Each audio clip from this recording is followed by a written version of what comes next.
विवेकानंद लोक संसद विचारधारा शाखा नुआपड़ा जिला 58तम विकास विमर्श को स्वागत जनाउछि। आजिकार एही सभार विषय वस्तुटी हेउछि समग्र स्वास्थ्य प्रबंधन। आजिकार एही सभारे आमे आलोचिका भाबरे पाइछु श्रीमती सरिता अग्रवाल महोदयंकु एवं आजिकार एही सभार सभापति महोदय होचंती डॉक्टर सिद्धार्थ शंकर महापात्र महोदय। स्वागत जनाउछि। आजिकार एही सभाटी को आरंभ करिबा पूर्वरु सर्वप्रथमे आमे गुरु सरथा को प्रणाम करी वैदिक मंत्र द्वारा आरंभ करिबा। ओम ब्रह्मानंदम परम सुखदम केवलम ज्ञान मूर्ति द्वंद्वातीतं गगन सदृशम तत्त्वमस्याधिलक्ष्यम् एक नित्यं विमलमचलं सर्वाधि साक्षी भूतं भावातीतं त्रिगुणरहितं सद्गुरुतं नमामि सद्गुरुतं नमामि। विवेक बाणी आमर वर्तमान जो कर्तव्य रही ताहा उत्तम रूपे पालन करी आमे शक्ति लाभ करिथाउ। एही भाबरे शक्ति लाभ करी क्रमे आमे एपरि एक अवस्था पहुंचीबा जेते बेले आमे समाजर सर्वापेक्षा सम्मानजनक कर्तव्य पालन करिवार सौभाग्य लाभ करिबा। वर्तमान मु अनुरोध करिबी आजिकार सभापति महोदयंकु आजिकार सभाटी को आगे नेबा हेबे।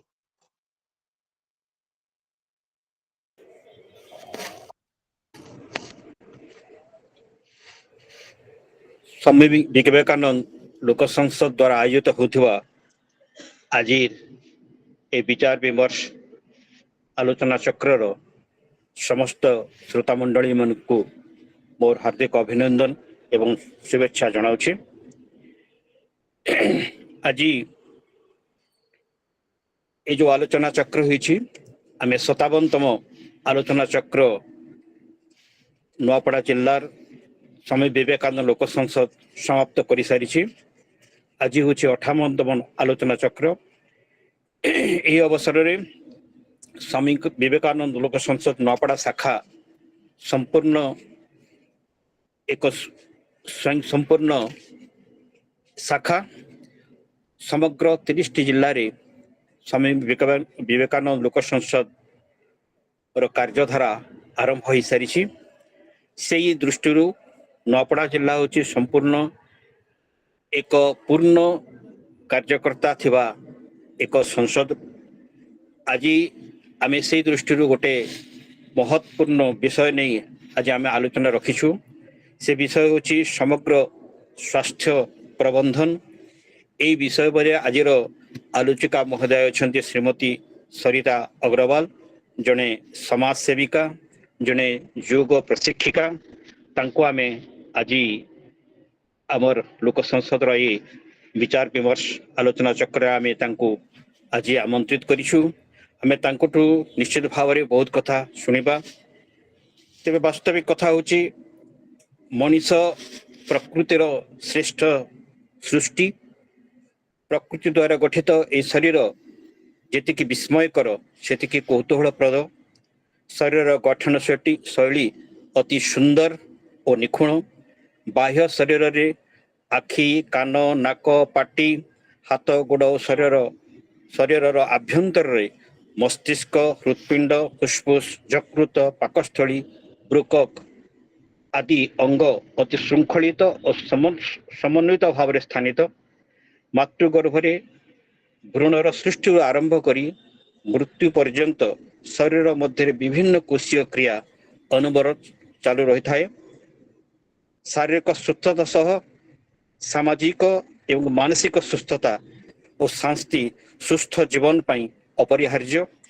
मनीषर मन लगामहीन अश्व सदृश। थरे दौड़ा को इच्छा कले मन व्यस्त और विव्रत और विभ्रांत और अशांत हो पड़े। तेणु मानसिक अस्थिरता हेले शरीर मध्य श्रृंखलित भाव में कार्य करि पार नहीं। तेणु मन हूँ शरीर सबुठु एक शक्तिशाली तार मार्ग। मन को आम जब शक्तिशाली करिपरिबा तेबे आम शरीर मध्य शक्तिशाली हेबो। तेणु ए दृष्टि आज जो आम आलोचना चक्र रखिचु समग्र स्वास्थ्य प्रबंधन यही अवसर में आम समस्त निश्चित भाव में आम सुस्थ होगा एवं ए समाज पई आम समस्ते काम करवा यही लक्ष्य नहीं आम समस्ते किसी ना कि स्वास्थ्य संपर्क में जाना आवश्यक अच्छी। अनेक समय आमर कार्यक्रम आमर विचार विमर्श कार्यक्रम रे यह समय आलोचना होती। आज सेमिति एक सुंदर विषय आम रखीचु जहाँकि समग्र स्वास्थ्य प्रबंधन विषय रे श्रीमती सरिता अग्रवाल महोदय को अनुरोध करी से आज ये कार्यक्रम आम मान को मार्गदर्शिका बा आलोचना से आरंभ करेंगे। श्रीमती सरिता अग्रवाल महोदय महेश्वर। बहुत बहुत धन्यवाद सर।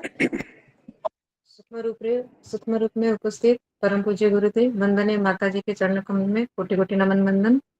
उपस्थित सभापति महोदय और सभी गुरुजनों को मेरा प्रणाम। आज गुरुदेव की कृपा से मुझे आपके सामने कुछ बोलने का अवसर मिला है, इसके लिए बहुत बहुत धन्यवाद। आगे बढ़ने से पहले हम गायत्री महामंत्र का एक बार उच्चारण करेंगे। सभी को सद्बुद्धि की प्राप्ति हो इसी भावना से एक बार गायत्री महामंत्र का उच्चारण करेंगे। ओम भूर्भुवः स्वः तत्सवितुर्वरेण्यं भर्गो देवस्य धीमहि धियो यो नः प्रचोदयात्। ओम गुरुर्ब्रह्मा गुरुर्विष्णु गुरुरेव महेश्वरः गुरुरेव परं ब्रह्म तस्मै श्री गुरवे नमः। अखण्डमण्डलाकारं व्याप्तं येन चराचरं तत्पदं दर्शितं येन तस्मै श्री गुरवे नमः। तो आज का विषय है समग्र स्वास्थ्य प्रबंधन। जैसे कि एक देश का, एक गांव का, एक परिवार का मैनेजमेंट किया जाता है, वैसे ही स्वास्थ्य का भी मैनेजमेंट यानी स्वास्थ्य का भी प्रबंधन होना चाहिए। स्वस्थ और सुखी जीवन मनुष्य की प्रमुख आवश्यकता है। समाज में किसी भी स्तर में रहने वाला व्यक्ति सुखी जीवन की आवश्यकता अनुभव करता है। आज के दौर में कौन स्वस्थ नहीं रहना चाहता है, सभी स्वस्थ रहना चाहते हैं। तो स्वस्थ रहने के लिए हमें सबसे पहले समग्र स्वास्थ्य जो है उसका परिभाषा हमको जानना जरूरी है। मतलब पूर्णतः स्वस्थ। एक हम सोचते हैं कि हमारे शरीर में कोई रोग नहीं है, हम सब काम ठीक से कर पा रहे हैं, हम कोई मेडिसिन नहीं ले रहे हैं, तो हम सोचते हैं कि हम स्वस्थ हैं। लेकिन क्या ये स्वस्थ शरीर का स्वस्थ रहने का कंप्लीट मीनिंग है क्या? नहीं। कंप्लीट हेल्दी पर्सन हम किसे कहेंगे? एक पूर्णतः स्वस्थ व्यक्ति हम किसे कहेंगे? जो फिजिकली, मेंटली, स्पिरिचुअली, सोशियली और इमोशनली हेल्दी हो। आज WHO भी इसी को स्वीकार करता है। आयुर्वेद में भी कहा जाता है कि जिसका शरीर स्वस्थ है, मन प्रसन्न है, जिसके इंद्रियां नियंत्रित है, सभी दोष धातुएं मल व अग्नि समभाव में है, जिनकी पाचन शक्ति ठीक हो, उसी को हम एक स्वस्थ व्यक्ति कह सकते हैं। जो मन वचन कर्म से शुद्ध हो, जो प्रत्येक कर्म को कर्तव्य समझकर करता हो, जो प्रत्येक अवस्था में प्रसन्न रहता है, जिसको नींद पूरी तरह से आती है, जिसके चेहरे में और आंखों में चमक होता है, उसी को ही हम एक स्वस्थ व्यक्ति कह सकते हैं। तो कैसे पाएं पूर्णतः स्वस्थ लाभ? इसके लिए क्या प्रक्रिया अपनाई जाए, आइए हम लोग जानते हैं। तो सबसे पहले आता है शारीरिक स्वास्थ्य, यानी फिजिकली हम कैसे फिट रहेंगे। शास्त्र में भी कहा गया है कि पहला सुख निरोगी काया। सही भी है।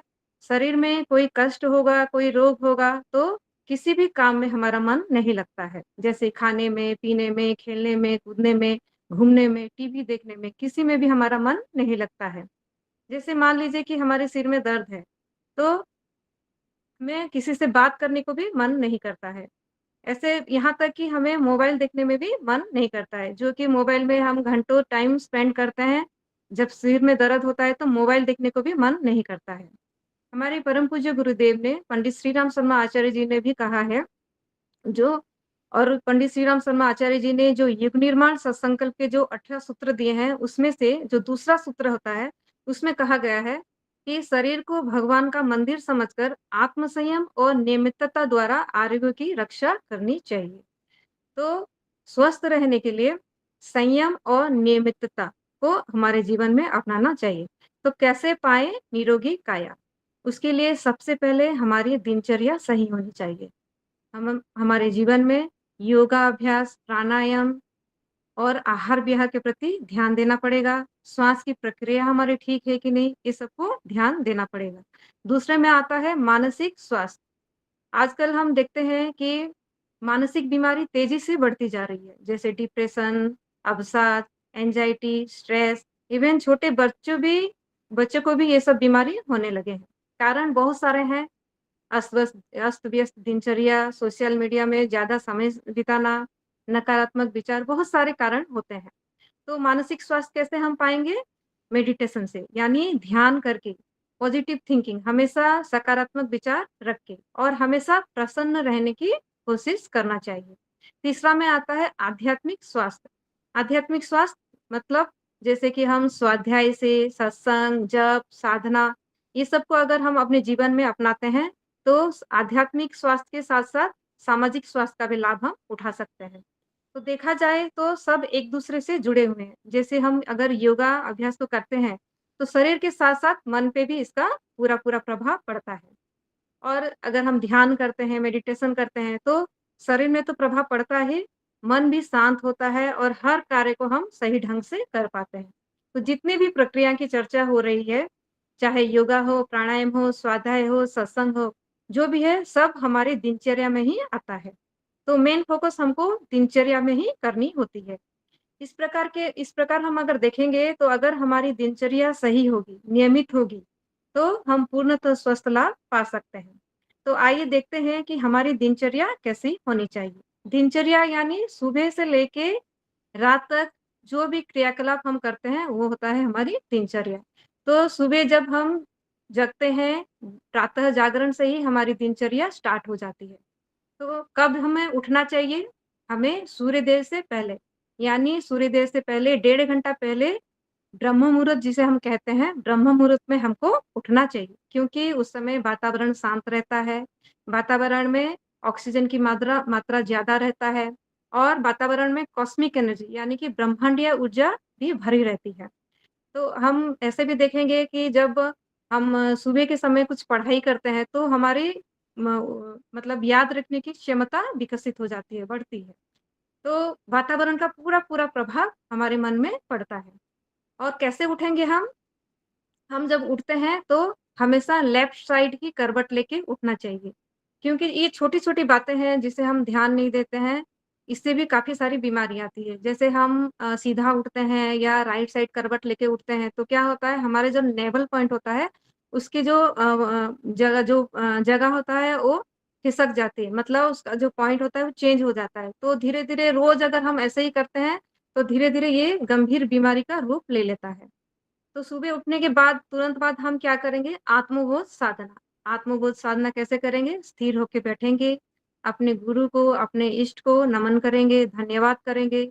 एक नया जन्म हमें मिला है और इसका सदुपयोग हम सही से करेंगे, यह आश्वासना हम अपने भगवान को देंगे। और जो कर दर्शन करते हैं, कर दर्शन करेंगे, क्योंकि सारा काम हमारे हाथों द्वारा ही होता है, हमारे हाथों से सब कार्य सही हो, ठीक ढंग से हो, इसकी प्रार्थना हम करेंगे। शरीर, मन, वाणी से कोई भी बुरा काम नहीं करेंगे, ऐसे हम संकल्प लेंगे। आज हमें क्या-क्या करना है उसका मन में ही एक सूची बनाएँगे, सब काम अच्छा होगा। ऐसे एक पॉजिटिव थिंकिंग के साथ हम अपनी दिन की शुरुआत करेंगे। क्योंकि बीमारी मन में पहले आती है। अगर हम सोच लेंगे कि आज हम उठ नहीं पाएँगे, तो उस दिन हम उठ ही नहीं पाएँगे। जैसे कि मान लीजिए हमारे सिर में दर्द है और हम उस दिन सोचते हैं आज तो उठा नहीं जाएगा, तो हम नहीं उठेंगे और हम क्या करते हैं, हम काम को टाल देते हैं। लेकिन उसी जगह अगर कोई वर्किंग पर्सन है या कोई बच्चा है जिसको स्कूल जाना है, जिसका एग्ज़ाम है या कोई डॉक्टर है जिनको कि ऑपरेशन करना है, इमरजेंसी है, तो उस जगह क्या करेंगे, वो पॉजिटिव थिंकिंग के साथ मतलब जाना है, मतलब जाना ही है और वो उठ के जाते भी हैं। तो सोच का फ़र्क है। पॉजिटिव थिंकिंग से हम अगर दिन की शुरुआत करते हैं तो पूरा दिन हमारा अच्छा ही जाता है। तो एक पॉजिटिव थिंकिंग के साथ हम दिन की शुरुआत करेंगे। उसके बाद धरती माता को प्रणाम करेंगे, क्योंकि धरती माता से हमको अन्न, वस्त्र, जल सब कुछ मिलता है। धरती माता को प्रणाम करेंगे। उसके बाद उषापान करेंगे। उषापान यानी बिना मुँह धो के, बिना ब्रश करके हम खाली पेट में पानी पिएँगे और उकड़ू बैठ के पानी पिएँगे। जैसे कि पंजे के बल में बैठते हैं, पंजे के बल में बैठ के पानी पिएँगे। इससे क्या होता है, जब हम बिना मुँह धोए, बिना ब्रश करे पानी पीते हैं, तो हमारा जो सैलिवा होता है, जो बासी थूक लार होता है, उसमें काफ़ी औषधीय गुण होते हैं। तो पानी के साथ जब वो पेट में जाता है, तो काफ़ी सारे जो काफ़ी सारे नुकसानदायक कीटाणु होते हैं, उनको वो नष्ट कर देता है और हमें बहुत सारे बीमारियों से मुक्त करता है। जैसे कि इसे अमृतपान भी कहा गया है, मतलब अमृत तुल्य कहा जाता है उषापान को। इससे पेट भी साफ होता है और सारी बीमारी, जितनी भी बीमारी है, उसका जड़ पेट से ही, मतलब पेट साफ नहीं होने से ही सारी बीमारी आती है। तो पेट साफ के लिए हम न्यूट्रल वाटर, यानी मतलब आप उषुम थोड़ा-सा गुनगुना पानी ले सकते हैं, पानी पी सकते हैं और पानी पीने के बाद 3 आसन होता है, ताड़ासन, तिर्यक ताड़ासन, कटी चक्रासन, इसको कर सकते हैं। तो जिनको जैसे कॉन्स्टिपेशन की प्रॉब्लम है, तो ये सब दूर होता है। क्योंकि हम कुछ बीमारी हो तो हम बाहर से इलाज करते हैं, लेकिन हम अंदर की तरफ नहीं देखते हैं। समस्या तो अंदर होती है। जब पेट सब ठीक से साफ नहीं होता है, तो सारी बीमारी वहीं से आती है। तो इसके लिए हम उषापान ज़रूर करना चाहिए और अगर हम तांबे के बर्तन में पानी रखेंगे, तो इसका भी काफ़ी बेनिफिट्स हमको मिलेंगे, जैसे गैस, एसिडिटी, कॉन्स्टिपेशन और high blood pressure, heart problem, diabetes, ये सब से हमको मुक्ति मिल सकती है। उसके बाद उषापान के बाद हमारा जो नित्य कर्म है, मल-मूत्र विसर्जन, ये सब करना चाहिए। उसके बाद हमको पैर-हाथ अच्छा से धोना चाहिए। हमको जो भी हम करते हैं, हमारा ब्रश करते हैं, तो जब हम ब्रश करते हैं तो मुँह में पानी भर के और थोड़ा-सा मुँह को फुला लेंगे और दोनों आँख में छपकी लगाएँगे पानी का, जिससे क्या होता है, काफ़ी सारे हमारे जो आँखों की जो बीमारी होती है, इससे दूर होती है। फिर उसके बाद हम मालिश ज़रूर करना चाहिए, क्योंकि मालिश के द्वारा जो जितने भी हमारे नस नाड़ियाँ हैं, वो खुल जाती है और नस नाड़ियों में शक्ति मिलती है, झुर्रियाँ नहीं होती है, विषैले तत्व, हमारे जो स्किन में जो विषैले तत्व होते हैं, वो दूर होते हैं और त्वचा भी हमारी कोमल होती है। तो इसीलिए मालिश को अपनी दिनचर्या में ज़रूर शामिल करना चाहिए। इसके बाद हमारी दिनचर्या में हमको योगा अभ्यास को ज़रूर शामिल करना चाहिए। कई बार हम क्या सोचते हैं कि हमें तो कोई रोग नहीं है, हम कोई मेडिसिन नहीं ले रहे हैं, तो हमें योगा की क्या आवश्यकता है? हम तो स्वस्थ हैं।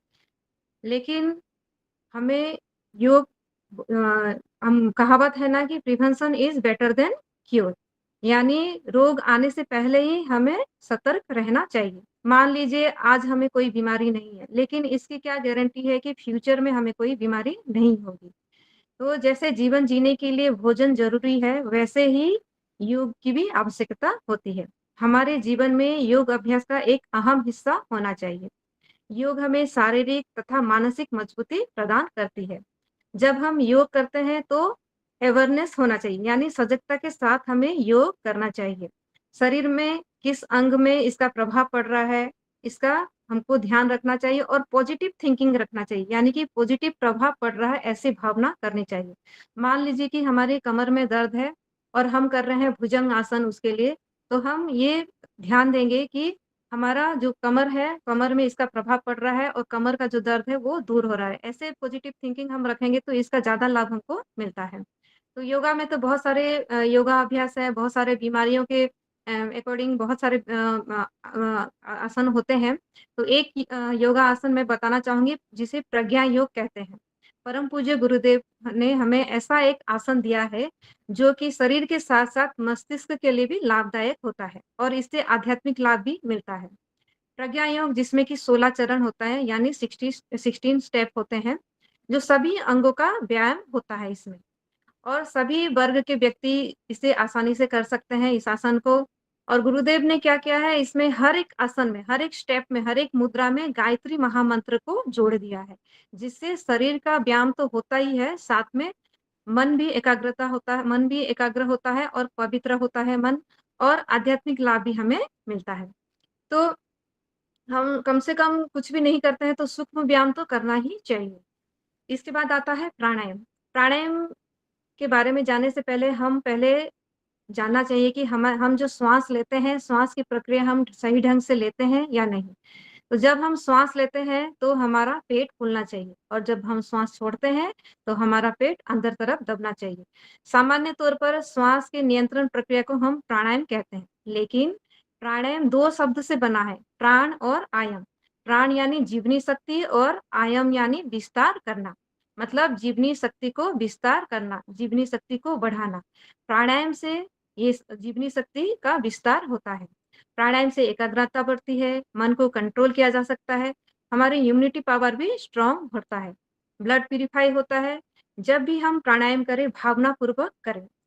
जिस भी कार्य हम जो भी कार्य करते हैं, अगर उसे हम उसमें हम अपनी भावना जोड़ देते हैं, तो वो कई गुना हमें लाभ प्रदान करती है। तो भावनापूर्वक करना चाहिए और प्रसन्नतापूर्वक करना चाहिए। कोई भी प्राणायाम अगर नहीं भी आता है, तो कम से कम सामान्य तौर पे हम लंबी गहरी श्वास लेंगे और लंबी गहरी श्वास छोड़ेंगे। जब श्वास लेते हैं, तो हम भावना करेंगे कि जो प्राण ऊर्जा है, इस वातावरण में जितनी भी प्राण ऊर्जा है, प्राण ऊर्जा हमारे शरीर में प्रवेश कर रही है और शरीर में जो भी किसी भी अंग में हमें बीमारी है, कष्ट है, पीड़ा है, यानी कि वहाँ प्राणों की कमी है, तो वहाँ पे प्राणों की संचार हो रही है और हमारी जो बीमारी है, कष्ट है, पीड़ा है, वो दूर हो रही है। और जब हम श्वास छोड़ेंगे तो भावना करेंगे कि जो भी पीड़ा है, कष्ट है, जो भी बीमारी है, काले धुएँ के माध्यम से हमारे शरीर से बाहर जा रही है। तो ऐसी भावनापूर्वक हम अगर प्राणायाम करेंगे, तो इसका लाभ मिलेगा ही मिलेगा। उसके बाद आता है जप और ध्यान। ध्यान का मतलब है नेगेटिव विचारों को हटाकर पॉजिटिव विचारों को लाना। ध्यान से एकाग्रता बढ़ती है, जिससे हमारी कार्य करने की क्षमता भी विकसित होती है। अगर सुबह हम मान लीजिए 5 से 10 मिनट भी ध्यान करते हैं, तो ये हमें दिन भर ऊर्जा प्रदान करती है। कई बार हम देखते हैं कि हम कुछ भी नहीं करते हैं, बैठे रहते हैं, फिर भी हम थकान महसूस करते हैं। क्यों? क्योंकि हमारी एनर्जी विचारों में खर्च होती है। विवेकानंद ने भी कहा है कि अगर हम नेगेटिव विचार करेंगे, तो जो ब्रह्मांडीय ऊर्जा है, उससे हमारा संबंध टूट जाता है। इसीलिए हमें हमेशा पॉजिटिव ही सोचना चाहिए। कई बार हम क्या करते अगर एक छोटी-सी भी नेगेटिव विचार हमारे मन में आ जाता है, तो आप देखते हैं कि उसके बाद काफ़ी सारे मतलब एक के बाद एक ऐसे बहुत सारे नेगेटिव विचार आते ही जाते रहते हैं। क्योंकि इस ब्रह्मांड में बहुत सारे नेगेटिव विचार भी हैं और पॉजिटिव विचार भी हैं। तो हम जैसे विचार करेंगे नेगेटिव या पॉजिटिव, वैसे ही मतलब थॉट्स को वैसे ही विचारों को हम आकर्षित करेंगे अपने ओर। तो जैसे हम एक नेगेटिव विचार करते हैं, तो उसके बाद कई सारे नेगेटिव विचार आते जाते हैं। वैसे ही अगर हम पॉजिटिव विचार करते हैं, तो पॉजिटिव विचार एक के बाद हमारे मन में आते जाते हैं। तो ध्यान कई प्रकार के होते हैं, हम कोई भी ध्यान कर सकते हैं, लेकिन हम सूर्य भगवान को रोज़ देखते हैं, तो सूर्य भगवान का ध्यान करने में आसानी होती है। तो सूर्य भगवान का ध्यान करेंगे हमारे आज्ञा चक्र में। आज्ञा चक्र यानी जब जहाँ पे हम बिंदी लगाते हैं, जहाँ पे टीका लगाते हैं, वहाँ पे सुबह का जो स्वर्णिम सूर्य भगवान होते हैं, उनका ध्यान करेंगे और सूर्य भगवान की रश्मि हमारे शरीर में प्रवेश कर रही है और प्राण ऊर्जा, प्रकाश हमारे शरीर में प्रवेश कर रही है और हमारा जो शरीर है पूरा प्रकाश से भर जा रहा है, प्राणों से भर जा रहा है। ऐसी भावना करेंगे और हमारे शरीर में किसी भी अंग में अगर प्राणों की कमी है, ऊर्जा की कमी है, शरीर में पीड़ा है, कष्ट है, वो दूर हो रहा है, ऐसे ध्यान हम करेंगे। तो हमको दिन भर हमको ऊर्जा मिलती रहेगी। उसके बाद आता है जप। जप यानी आप किसी भी मंत्र का जप कर सकते हैं, अपने इष्ट मंत्र का जप कर सकते हैं। किसी भी मंत्र का जप करते हैं, लेकिन मैं गायत्री मंत्र के विषय में 2 शब्द बोलूँगी जो कि सद्बुद्धि प्रदान करती है और स जब हमें सद्बुद्धि मिलती है, गायत्री मंत्र हम जब जप करते हैं तो इसका मतलब यही होता है कि हमें सद्बुद्धि मिलती है और यही प्रार्थना करते हुए ही हम गायत्री मंत्र का जप करते हैं। तो जब हम हमारी जो बुद्धि सद स हमको जब सद्बुद्धि मिलती है तो सब कार्य हमसे सही ढंग से होती है। किसी भी परिस्थिति में की सामना हम सही तरीके से कर सकते हैं और विपरीत परिस्थिति में भी हम निर्णय अच्छी तरह से मतलब निर्णय लेने की क्षमता हमारी विकसित होती है। गायत्री मंत्र का अर्थ चिंतन करते हुए यानी जो परमात्मा है, प्राण स्वरूप हैं, पाप नाशक हैं, उनको हम अपने अंतरात्मा में धारण कर रहे हैं और वो हमारे पाप को समन करते हुए हमें सद्बुद्धि की प्रदान कर रही हैं, ऐसे भावना करते हुए हम गायत्री मंत्र का जप करेंगे। परम पूज्य गुरुदेव ने कहा है कि जो कष्ट, पीड़ा, जो रोग आज हमारे जीवन में है, उसका कारण कर्म यानी किसी जन्म में किया हुआ पाप भी हो सकता है। कई बार हम देखते हैं कि हम किसी असाध्य रोग से पीड़ित हैं और हम सब कर रहे हैं, प्राणायाम कर रहे हैं, योगा कर रहे हैं, हमारे आहार-विहार, दिनचर्या सब पे ध्यान दे रहे हैं, लेकिन फिर भी हमें मुक्ति नहीं मिल रहा है। तो इसका कारण एक ऐसे भी होता है कि हम किसी जन्म में हमारा कुछ किया हुआ पाप या प्रारब्ध, उससे कारण भी हमें बीमारी या रोग-शोक आता है, क्योंकि पाप अपने साथ रोग और शोक लेके आता है। तो परम पूज्य गुरुदेव ने कहा, इससे मुक्ति मिलने का 2 ही रास्ता है, या तो आप उसको भुगत लीजिए, यानी आप उसको, उस बीमारी को, उस कष्ट को, उस पीड़ा को सहन कीजिए, या तो आप गायत्री महामंत्र का जाप करके अपने पापों का शमन कीजिए। यानी कि गायत्री महामंत्र का जाप करके हम अपने पापों का शमन करके हमारी पीड़ा से हम मुक्ति भी मिल सकती है। और जो गायत्री महामंत्र है, इसे एक पावरफुल मंत्र कहा गया है। किसने कहा है? अमेरिका के एक डॉक्टर हर्बर्ट स्टिंगरिल, जिन्होंने कि बहुत सारे रिसर्च किया है, और गायत्री, उन्होंने कहा है कि गायत्री महामंत्र के उच्चारण से 1 सेकंड में 1,10,000 साउंड वेव उत्पन्न होते हैं। और ये जो साउंड वेव उत्पन्न होता है, जो गायत्री मंत्र उच्चारण करता है, उस व्यक्ति के मन मस्तिष्क में गहरा प्रभाव डालता है। तो इसीलिए कम से कम हम 5 मिनट भी कम से कम सूर्य भगवान का ध्यान करते हुए गायत्री मंत्र का जाप करना चाहिए। तो उसके बाद आता है सुबह का जो नाश्ता हम करते हैं, सुबह का नाश्ता हल्का-फुल्का होना चाहिए, और अंकुरित को अपने सुबह के नाश्ते में ज़रूर इंक्लूड करना चाहिए, क्योंकि अंकुरित में बहुत सारे विटामिन्स होते हैं, बहुत सारे गुण होते हैं, और इम्यूनिटी पावर को ये स्ट्रॉन्ग करता है, हमारी बॉडी को डिटॉक्सिफाई करता है। और ड्राई फ्रूट्स, फ्रूट्स जैसे होता है, ये सब चीज़ को भी हमें इंक्लूड करना चाहिए। लेकिन ध्यान देना चाहिए कि जैसे आजकल जो ट्रेंड में है कि पिज़्ज़ा, बर्गर, जो मैदे का चीज़ होता है, फास्ट फूड, जंक फूड, ये सब से दूर रहना चाहिए। इससे क्या होता है, हमारी जो जीवनी शक्ति है वो कम होती है। और आजकल डॉक्टर लोग भी सलाह देते हैं ये सब चीज़ से दूर रहने के लिए। ऑस्ट्रेलिया के एक डॉक्टर हैं, फेलिस जेका, उन्होंने बहुत सारे रिसर्च किया था, और उन्होंने कहा कि जब हम रेगुलर फास्ट फूड और जंक फूड लेते हैं, तो क्या होता है, हमारे मस्तिष्क में हिप्पोकैम्पस बोल के एक सेंटर है, जिसको कि हम लर्निंग और मेमोरी सेंटर कहते हैं। तो रेगुलर जब फास्ट फूड, जंक फूड का हम लेते हैं, तो क्या होता है, ये जो हिप्पोकैम्पस होता है, ये छोटा हो जाता है, यानी कि लर्निंग और मेमोरी पावर हमारा कम हो जाता है। तो इसीलिए भी ये सब चीज़ से दूर रहना चाहिए। तो उसके बाद हम जो भी कार्य करते हैं, हम ऑफ़िस जाते हैं, बच्चे हैं तो स्कूल जाते हैं, या हाउसवाइफ़ है तो घर पे काम करते हैं, जो भी काम करते हैं, या ऑफ़िस जाते हैं, स्कूल जाते हैं, जाने से पहले हमें बड़ों की आदर करना चाहिए, बड़ों की पाँव छू के जाना चाहिए। क्योंकि हम जब भी बड़ों का पाँव छूते हैं, तो क्या होता है, वो हमें आशीर्वाद देते हैं, खुश रहो, जीते रहो, जो भी वो हमें आशीर्वाद देते हैं, हमेशा हम उन्नति ही करते हैं उससे। इसीलिए हमेशा बड़ों का सम्मान करना चाहिए। समय पर जहाँ पे भी हम जा रहे हैं, समय पर पहुँचना चाहिए। कार्य को बोझ समझकर नहीं, उसे ज़िम्मेदारी पूर्वक करना चाहिए। सबसे मिल-जुल कर रहना चाहिए, और हेल्पिंग नेचर होना चाहिए हमारा, दूसरे की मदद करनी चाहिए, जिससे कि सामाजिक स्वास्थ्य का लाभ हम उठा सकते हैं। और सबसे प्रेम पूर्वक रहना चाहिए, सबसे प्रेम पूर्वक व्यवहार करना चाहिए।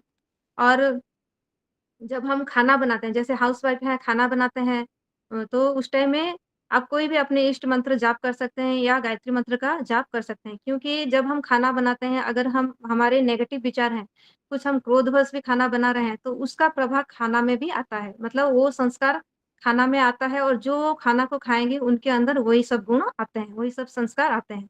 तो खाना के माध्यम से भी बहुत सारे संस्कार हमारे अंदर आता है, तो इस चीज़ का भी हम ध्यान रखेंगे। और हम स्वस्थ खान भोजन क्यों करते हैं? हम स्वस्थ रहने के लिए भोजन करते हैं।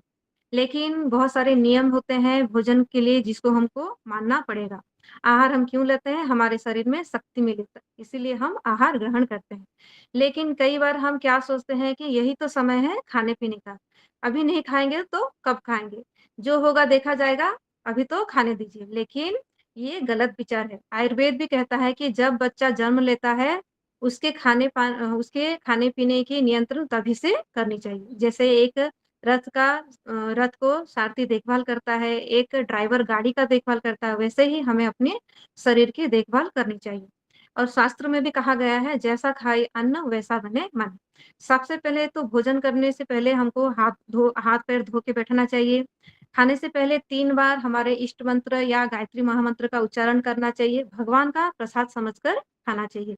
क्योंकि खाने के माध्यम से बहुत सारे संस्कार हमारे मन में जाता है, यानी मन खाने का सीधा-सीधा असर हमारे मन में भी पड़ता है।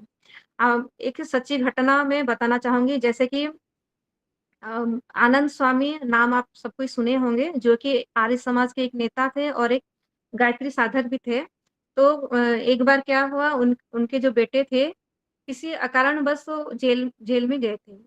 तो हर दिन वो अपने बेटे को मिलने जाते थे जेल में। एक दिन ऐसे ही वो अपने बेटे से मिलने गए थे, तो जो उनके बेटे थे, वो उनके पास आए, बहुत विचलित दिख रहे थे और बहुत घबराए हुए थे। तो उनके बेटे ने कहा, "पिताजी, आज मेरा मन बहुत विचलित है, क्योंकि मैंने एक भयानक सपना देखा। सपने में देखा कि मैं अपने ही माता की हत्या कर रहा हूँ। तो ऐसे सपना क्यों आया?" इसलिए वो बहुत विचलित थे। तो आनंद स्वामी जेलर के पास गए और जेलर को पूछे कि आज का जो भोजन है, वो किसने बनाया है? तो जेलर ने कहा कि जो हर रोज़ जो खाना बनाते हैं, वो आज नहीं आया है, तो उसकी जगह में हम एक कैदी को खाना बनाने के लिए उसको हम बोले हैं। तो जो कैदी जो खाना बनाया था, वो अपनी माता की हत्या के अपराध के कारण वो दंड भोग रहा था जेल का। तो हम समझ सकते हैं कि जो खाना बना रहे हैं, उनके विचार का, भावना का खाना के ऊपर कैसे प्रभाव पड़ता है और जो खाएँगे, उनके ऊपर कितना गहरा प्रभाव पड़ता है।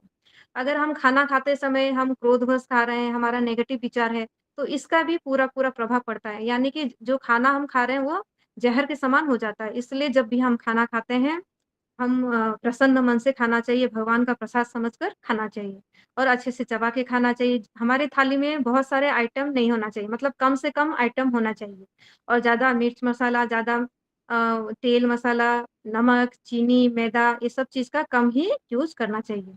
सलाद यानी फाइबर युक्त भोजन हमें खाना चाहिए। खाना खाने के बीच-बीच में पानी नहीं पीना चाहिए, जिससे क्या होता है, जॉइंट्स पेन होता है और मोटापा भी होता है, पाचन भी सही तरीके से नहीं होता है। कम से कम 45 मिनट्स बाद या 1 घंटा बाद ही पानी पीना चाहिए।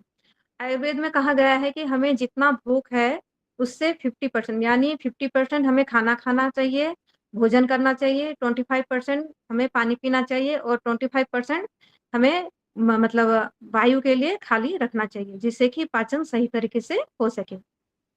क्या खाना चाहिए, क्या नहीं खाना चाहिए, इसका पूरा-पूरा ध्यान हमें देना चाहिए। कई बार क्या होता है, कुछ विपरीत पदार्थ होते हैं जिसको खाने से हमें कई सारी बीमारी भी हो सकता है। जैसे कि हमें दूध के साथ नमक नहीं लेना चाहिए, दूध के साथ प्याज का सेवन नहीं करना चाहिए, ठंडा और गरम एक साथ सेवन नहीं करना चाहिए और जैसे कि दही के साथ पनीर का हम सेवन नहीं करना चाहिए। ऐसे बहुत सारे होते हैं, विपरीत पदार्थ होते हैं, जिसे सेवन करने से काफ़ी सारी बीमारी, एक दिन में तो बीमारी नहीं आता है, लेकिन अगर हम कंटिन्यूअस इसको लेते हैं, लगातार लेते हैं, तो काफ़ी सारी बीमारियाँ आ सकती हैं। तो अपना मतलब खुद के डॉक्टर खुद बने, स्वयं के डॉक्टर खुद बने। हमारे शरीर में क्या सूट कर रहा है, क्या खाना चाहिए, क्या नहीं खाना चाहिए, इसका ध्यान हमको खुद को ही रखना पड़ता है। खाना खाने के बाद कम से कम 5 मिनट भी वज्रासन में बैठना चाहिए और अगर खाना खाने के भोजन करने के बाद आप रेस्ट करना ही चाहते हैं, तो लेफ्ट साइड करवट लेके हम विश्राम कर सकते हैं। ऐसे ही बहुत सारे नियम होते हैं, बहुत सारे, अगर आहार के विषय में हम चर्चा करेंगे तो बहुत सारा टाइम बीत जाएगा, लेकिन मैं जस्ट ऊपर-ऊपर बेसिक नॉलेज में दे रही हूँ। इसके बाद हम सायंकालीन जो भी करते हैं, हम ऑफ़िस में वर्क करते हैं, ऑफ़िस से वापस आते हैं, तो हमारी सब चीज़ को व्यवस्थित रखना चाहिए, हाथ-पैर धो के अंदर आना चाहिए। उसके बाद कुछ समय हमें एंटरटेनमेंट के लिए भी निकालना चाहिए। चाहे बड़े हों, बच्चे हों, महिलाएँ हों, सबको एंटरटेनमेंट के लिए मतलब प्रोत्साहित करना चाहिए। कुछ नहीं कर सकते हैं तो कम से कम थोड़ा देर टहलना भी चाहिए, जिससे हमारा मन में भी इफ़ेक्ट होता है और हम कुछ समय हमारा एंटरटेनमेंट भी हो जाता है। जब हम रात्रि का भोजन करते हैं, तो रात्रि का भोजन जल्दी कर लेना चाहिए। मतलब सोने के 2.5 से 3 घंटा पहले हमें रात्रि का भोजन कर लेना चाहिए। और जब रात के समय ज़्यादा हेवी मतलब गरिष्ठ भोजन नहीं करना चाहिए, क्योंकि रात के समय कोई फिज़िकल वर्क नहीं होता है और सूर्य किरण भी नहीं होता है। तो इसीलिए पाचन क्रिया होता है वो धीमा होता है, इसलिए हमें हेवी और गरिष्ठ भोजन नहीं करना चाहिए। खाना खाने के बाद कम से कम 15 से 20 मिनट हमें टहलना चाहिए, जिससे क्या होता है, पाचन सही तरीके से होता है, एक्स्ट्रा फैट हमारे शरीर में इकट्ठा नहीं होता है। और सोने से पहले क्या करना चाहिए हमें, सत्संग और स्वाध्याय। सत्संग और स्वाध्याय में मतलब करना चाहिए। सत्य का संग ही सत्संग होता है और गुरुदेव के जो जितने भी किताब लिखे हैं, उनसे बढ़कर सत्संग और कोई नहीं हो सकता। जीवन के हर एक पहलू में के बारे में उन्होंने लिखा है। जीवन में किसी भी प्रकार का आप प्रॉब्लम अगर देखेंगे तो हर प्रकार के प्रॉब्लम का सॉल्यूशन उनके किताबों में, उनके विचारों में हमको मिलेगा। तो स्वाध्याय ज़रूर करना चाहिए। स्वाध्याय और सत्संग से क्या होता है, विचारों का परिमार्जित होता है, पॉजिटिव विचार का प्रभाव होता है। तो आधी बीमारी तो हमारी ऐसे ही दूर हो जाती है जब हम पॉजिटिव विचार करते हैं। तो सोने से पहले मोबाइल की बजाय अगर हम स्वाध्याय करते हैं तो इसका पॉजिटिव प्रभाव हमारे मस्तिष्क में, हमारे मन में पड़ता है और नींद भी अच्छी तरीके से आता है। तो जब हम सोते हैं रात को, तो सोने से पहले हाथ-पैर, मुँह धो के सोना चाहिए और अगर हो सके तो दाँत भी साफ करके सोना चाहिए और कम से कम 8 घंटे की नींद ज़रूरी है। जल्दी सोना चाहिए। लेट अगर हम लेट में सोते हैं तो क्या होता है, इससे हमारी पाचन जो होता है वो सही तरीके से नहीं होता है।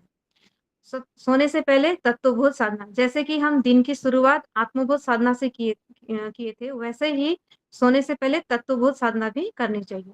तो तत्वबोध साधना में क्या करेंगे, कमर सीधी करके बैठेंगे और गुरु सत्ता अपने इष्ट को ध्यान करेंगे, उनको प्रणाम करेंगे और दिन भर में हमने जो भी कार्य किया है उसका एनालिसिस करेंगे। यानी हम वो कुछ अच्छा भी किए होंगे, कुछ भूल क कार्य भी किए होंगे।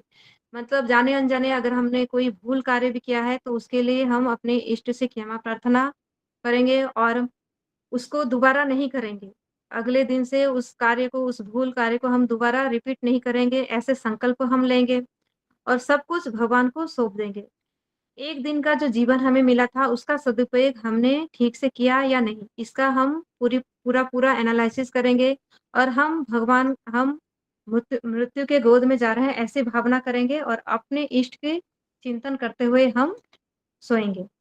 तो ऐसे है देखें इस तरह हम देखेंगे तो हमारे दिनचर्या में सभी कुछ आ जाते हैं, स्वाध्याय, सत्संग, योगा, प्राणायाम, ध्यान सब कुछ आ जाता है, जिससे कि हमें शारीरिक स्वास्थ्य, मानसिक स्वास्थ्य, सामाजिक और आध्यात्मिक स्वास्थ्य सब हम पा सकते हैं। तो अंत में एक छोटी-सी कहानी के साथ मैं अपनी वाणी को विराम दूँगी। एक बार क्या होता है, एक राजा जो कि शिकार के लिए जाता है, तो वो जंगल में जाते-जाते वो रास्ता भटक जाता है। तो रास्ता भटक जाता है, जाते-जाते उसको एक छोटा-सा गाँव मिलता है। तो गाँव में वो जब जाता है तो उसे कोई पहचानते नहीं थे और राजा बहुत थक भी गया होता है। उसे कोई पहचानते नहीं थे, फिर भी जो गाँव के लोग होते हैं, उनका बहुत आदर करते हैं, सत्कार करते हैं, उन्हें भोजन देते हैं और बहुत उनका सम्मान भी करते हैं। तो जब राजा देखता है तो बहुत प्रभावित होता है। तो राजा सोचता है कि इनके लिए कुछ विशेष सुविधा इनके लिए कुछ करना चाहिए, कुछ विशेष सुविधा का प्रबंधन करना चाहिए।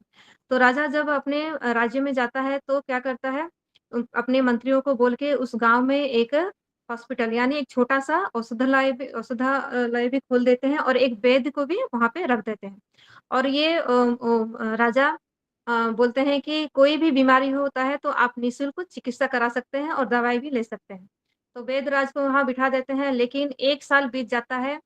वैद्य जब राजा के पास जाता है तो राजा को बोलता है कि 1 साल बीत गए, कोई भी मतलब कोई भी रोगी नहीं आता है। 1 साल हो गया मैं खाली बैठा हूँ, मेरे पास कोई भी ट्रीटमेंट के लिए नहीं आया है। तो राजा कारण जानने के लिए गाँव जाते हैं और राजा सब लोगों को बुलाकर पूछते हैं कि इतना अच्छा सुविधा मैंने आपको प्रदान किया है, आप लोग लाभ क्यों नहीं उठा रहे हैं? तो जो गाँव के लोग हैं वो कहते हैं कि हम जब बीमार ही नहीं पड़ते हैं तो हमें औषधि की क्या ज़रूरत है? तो बीमार कैसे नहीं पड़ते हैं? क्योंकि हमारे जो आहार है वो संयम रहता है। हम क्या होता है कि हम आहार में संयम बरतते हैं, कठोर परिश्रम हम करते हैं। हमारा आहार जो होता है वो नेचुरल होता है, मतलब अ, हमारा प्राकृतिक एवं शुद्ध होता है और दिनचर्या हमारी सही होती है। हम कठोर परिश्रम भी करते हैं जिससे क्या होता है, हमें कोई बीमारी नहीं आती और बीमारी आती भी है तो पसीनों के साथ वो बाहर चली जाती है और हम हमेशा खुश रहते हैं। तो इसलिए हम बीमार नहीं पड़ते हैं और इसलिए हम वैद्य के पास नहीं गए। तो राजा तब समझ पाता है कि पूर्णतः स्वस्थ लाभ करने के लिए हमें किन-किन चीज़ों जैसे कि हमारा आहार सही रहना चाहिए, हमें कठोर परिश्रम करना चाहिए, हमारी दिनचर्या सबसे ज़्यादा तो हमारी दिनचर्या सही रहना चाहिए क्योंकि दिनचर्या में सब चीज़ आ जाती है। तो ऐसे ही हम इस चीज़ को अपनाकर हमारी दिनचर्या को सही करके और ये सब चीज़ को अपना के हम पूर्णतः स्वस्थ पा सकते हैं, इसका लाभ उठा सकते हैं। इतना में मैं अपनी वाणी को विराम देती हूँ। अगर मेरी वाणी से कुछ अनुचित निकल गया हो तो उसके लिए मैं क्षमा चाहती हूँ। सभी को प्रणाम, धन्यवाद।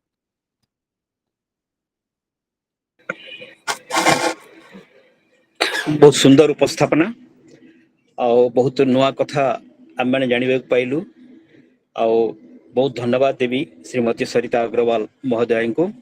ସେ ତାଙ୍କର ଆଜି ଅତି ସୁନ୍ଦର ଭାବରେ ସ୍ୱାସ୍ଥ୍ୟ ସମ୍ପର୍କରେ ଯୋଗ ବିଷୟରେ ସେ ତାର ଉପସ୍ଥାପନ କରିଛନ୍ତି। ବର୍ତ୍ତମାନ ଆମର କିଛି ସମୟ ଆମେ କିଛି ପ୍ରଶ୍ନ ଉତ୍ତର କାର୍ଯ୍ୟକ୍ରମ ରହିଛି। ମୁଁ ଶ୍ରୋତା ମଣ୍ଡଳୀମାନଙ୍କୁ ଅନୁରୋଧ କରିବି ତାଙ୍କ ମନରେ ଯଦି କିଛି ପ୍ରଶ୍ନ ଅଛି ତେବେ ସେ ପ୍ରଶ୍ନ କହିବେ ଏବଂ ତାର ଆମେ ଆଲୋଚନା କରିବା, ତାର ସଲ୍ୟୁସନ ବାହାର କରିବା। ଶ୍ରୋତା ମଣ୍ଡଳୀଙ୍କୁ ଅନୁରୋଧ କରୁଛି କିଛି ପ୍ରଶ୍ନ ଯଦି ଅଛି ସେ ସମ୍ପର୍କରେ ସେ ଆମମାନଙ୍କୁ ସୂଚେଇବେ।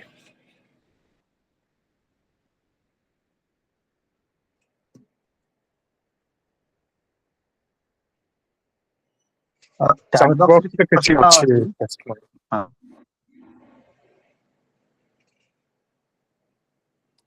ଚାଟ୍ ବକ୍ସରେ କିଛି ପ୍ରଶ୍ନ ଅଛି?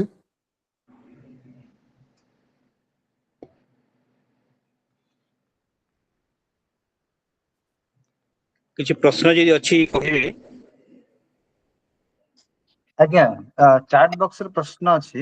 ହରିଓମ୍, ଉପବାସ ବିଷୟରେ ଗୋଟେ ପ୍ରଶ୍ନ ପଚାରିବା ପାଇଁ ଚାହୁଁଥିଲେ ସାର୍। ହରିଓମ୍।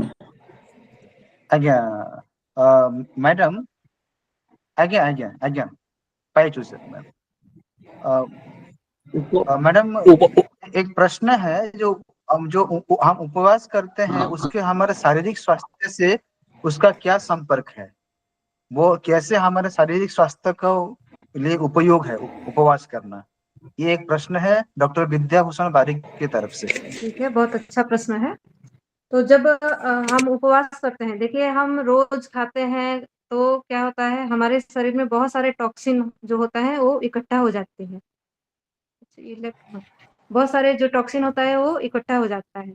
तो हम जब हमारे पेट को एक दिन का गैप देते हैं हम, तो उससे हमारा क्या होता है, जो इकट्ठा हुआ होता है उसका जो टॉक्सिन होता है वो हमारे शरीर से बाहर निकलता है। और साइंटिफिकली हम देखें तो हमारे शरीर में लाइसोसोम बोल के एक होता है। जब हम एंजाइम। उपवास करते हैं, हाँ एंजाइम होता है। तो जब हम उपवास करते हैं तो हमारे जो भी होता है, अदरकारी कीटाणु होता है, जो भी होता है उसको लाइसोसोम उस समय उसको खाता है मतलब। तो हमें बहुत सारी बीमारियों से भी हमें मुक्त प्रदान करता है इससे। और हमारा जो हम जो उपवास करते हैं, हमारा बहुत सारे बीमारी होते हैं हमारे, जैसे कि ओबेसिटी से भी, ये ओबेसिटी में भी हमें लाभ प्रदान होता है इससे। ओके, धन्यवाद मैडम। और कुछ प्रश्न हो तो कृपया चार्ट बॉक्स में उसको उपस्थापन कीजिए।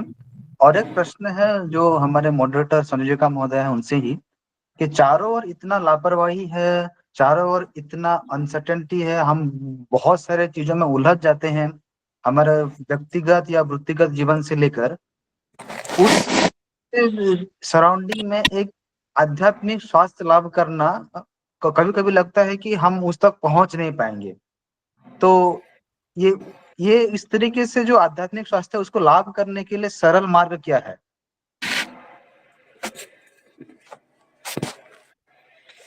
ये आंसर मैं ही बोलूं क्या? ये यस मैडम, आपके लिए। ठीक, आपका क्वेश्चन है मतलब आध्यात्मिक लाभ के लिए हमें सरल उपाय क्या है? यस मैडम, हाँ। हाँ, तो आध्यात्मिक लाभ के लिए हमने जैसे बहुत सारे होते हैं। तो सबसे पहले हमारी दिनचर्या में, जैसे हमने शुरुआत में कहा कि हमने आत्मबोध साधना जो होता है, जो आत्मबोध साधना मैंने कहा, दिन की शुरुआत हम आत्मबोध साधना से करेंगे। तो जैसे कि हमने कहा, एक हमें नया जीवन मिला है, इस जीवन में जो भी कार्य करेंगे हमारे द्वारा सब कार्य अच्छा हो, और किसी का भी मतलब हमें नुकसान नहीं करना चाहिए, हमारे हाथ से, हमारे कार्य से किसी का भी नुकसान ना हो। ये अगर भावना करके हम दिन की शुरुआत करते हैं, तो वैसे ही आध्यात्मिक से हम जुड़ जाते हैं, जब ये कार्य हम रोज़ हम अपनाते हैं।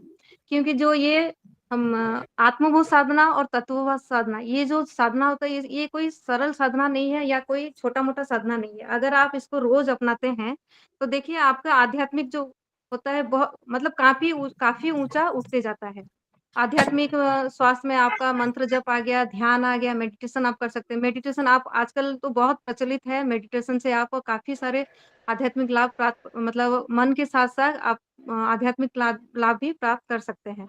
तो ये तो बहुत सरल उपाय है, कर सकते हैं, लेकिन अगर आत्मबोध साधना और तत्वबोध साधना को अगर आप अपनाते हैं, तो बहुत मतलब आध्यात्मिक लाभ को आप प्राप्त कर सकते हैं। इसको आप अपना के देखिए, क्योंकि हर दिन एक नया जन्म और हर रात एक नई मौत, ये विचार करके हम सोएँगे। तो हमारे दिन भर के कार्य में हमें हमेशा ये सोचते रहना चाहिए कि हमारे द्वारा कोई गलत कार्य तो नहीं हो रहा है, हमारे द्वारा किसी का नुकसान तो नहीं हो रहा है।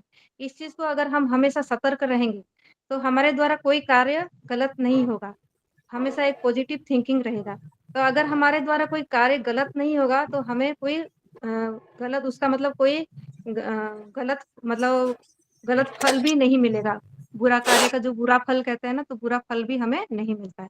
हमारे द्वारा सब अच्छा ही अच्छा होगा और हमारे साथ भी अच्छा ही होगा हमेशा। धन्यवाद मैडम। ଆଉ କିଛି ଯଦି ପ୍ରଶ୍ନ ଅଛି ତାହେଲେ ଦୟାକରି ଚାଟ୍ ବକ୍ସରେ ଦିଅନ୍ତୁ। नमस्कार ସମସ୍ତଙ୍କୁ। ମୋର ଗୋଟେ ପ୍ରଶ୍ନ ମ୍ୟାଡାମକୁ। ଆଜ୍ଞା ଯୋଗ ପ୍ରାଣାୟାମ ତ ଆମର ବର୍ତ୍ତମାନ ଭାରତରେ ନୁହେଁ ପୃଥିବୀରେ ବି ବହୁତ ପପୁଲାର ହେଲାଣି, କିନ୍ତୁ ମୁଁ କହିବାକୁ ଚାହୁଁଛି ପର୍ଟିକୁଲାରଲି ମ୍ୟାଡାମ ପ୍ଲିଜ ଆପଣଙ୍କ ପରିଚୟ ଟିକେ ରଖନ୍ତୁ। ମୁଁ ହଉଛି ଡକ୍ଟର କଳ୍ପନା ବୋଇତି, ଅନୁଗୁଳ ଡିଷ୍ଟ୍ରିକ୍ଟ ଅନୁଗୁଳରୁ କହୁଛି। ଆଜ୍ଞା ହ୍ୟାଲୋ ମ୍ୟାଡାମ ଆଜ୍ଞା ହ୍ୟାଲୋ ମୋର ପ୍ରଶ୍ନ ହଉଛି ଯେ ମହିଳା ମାନେ ପର୍ଟିକୁଲାରଲି ଗୃହିଣୀ ମାନଙ୍କ କଥା ମୁଁ କହୁଛି। ଗୃହିଣୀ ମାନେ ସମସ୍ତଙ୍କ କଥା ଭାବିଥାନ୍ତି, କିନ୍ତୁ ସେମାନେ ସମୟ ପାଆନ୍ତିନି ଯୋଗ ପ୍ରାଣାୟାମ କରିବା ପାଇଁ। ତେଣୁ ମୋର ଅନୁରୋଧ ରହିବ ଯେ ସିମ୍ପଲ ମେଥଡ ବା କମ ସମୟରେ ସେମାନେ ତାଙ୍କର ସ୍ୱାସ୍ଥ୍ୟ ପାଇଁ କୋଉ ସରଳ ଯୋଗ ପ୍ରାଣାୟାମ କଲେ ଅଳ୍ପ ସମୟରେ ସେମାନେ ନିଜ ପାଇଁ ମଧ୍ୟ ଟିକେ ସମୟ ଦେଇପାରିବେ ଏବଂ ଯୋଗ କରିପାରିବେ, ତା ଉପରେ ଟିକେ ଆଲୋକପାତ କଲେ ଖୁସି ହେବି। हाँ जी, ଧନ୍ୟବାଦ। हाँ, बहुत बढ़िया प्रश्न पचारଛନ୍ତି। जैसे कि मैंने प्रज्ञा योग के बारे में बताया, तो प्रज्ञा योग आप अगर कोई भी योग नहीं कर पा रहे हैं, तो प्रज्ञा योग जो मैंने बताया उसमें आप 3 से 5 चरण पे अगर प्रज्ञा योग का कर लेते हैं, तो आप मतलब शरीर के हर अंग के लिए ये व्यायाम होता है। जो आपके शरीर के हर अंग के लिए ये 16 स्टेप होते हैं, ये मैं आपको छोड़ दूँगी, इसमें ग्रुप में भेज दूँगी। तो अगर इसको भी आप कर लेते हैं, तो मान लीजिए इसको ज़्यादा समय आपको नहीं लगेगा इसको करने में। आपको 10 मिनट में भी आप ये योगा कर सकते हैं, और योगा जब करते हैं इसमें गायत्री मंत्र अगर हम जोड़ देते हैं, तो हमें मतलब शरीर के साथ-साथ मानसिक और आध्यात्मिक लाभ भी मिलता है। और जब भी हम योगा करते हैं, तो हमेशा हमारी साँसों की गति कैसे होना चाहिए, कहाँ पे हमें श्वास लेना चाहिए, कहाँ पे छोड़ना चाहिए, इसका ध्यान हमें पूरा-पूरा रखना चाहिए। तो कम भी कर रहे हैं हम आसन प्राणायाम तो कम भी कर रहे हैं, तो उसका काफ़ी लाभ मिलता है। तो ज़्यादा नहीं हो सकते तो कम से कम सूक्ष्म व्यायाम हम कर सकते हैं, जिसको ज़्यादा समय नहीं लगता है। 15 से 20 मिनट में हम पूरा योग कर सकते हैं। धन्यवाद। थैंक यू और ऐसे वेरी मच। पर्टिकुलर बीमारी के लिए जैसे हम कर रहे हैं, लेडीज़ के लिए जैसे बहुत सारे बीमारी होते हैं, तो पर्टिकुलर बीमारी के लिए करते हैं, तो उसी बीमारी के लिए जो-जो योगा आसन होता है, केवल उसी को ही कर सकते हैं हम। और जैसे कि लेडीज़ के लिए अपना मार्जरी आसन होता है, बटरफ्लाई आसन होता है, भुजंग आसन होता है। ये सब चीज़ एक मतलब सिलेक्ट कर लेंगे कि हमारे अंदर कुछ बीमारी है, तो उस बीमारी के लिए कौन-सा अभ्यास हमें करना चाहिए। लिस्ट बना लीजिएँगे, केवल उसी को ही करेंगे हम। Very useful madam, thank you thank you. बहुत बढ़िया।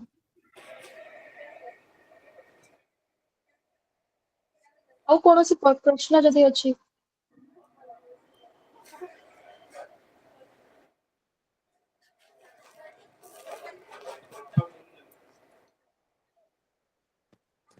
ଆମ ପାଖରେ ଆହୁରି 3 ରୁ 4 ମିନିଟ ଅଛି ପ୍ରଶ୍ନୋତ୍ତରୀ ପାଇଁ।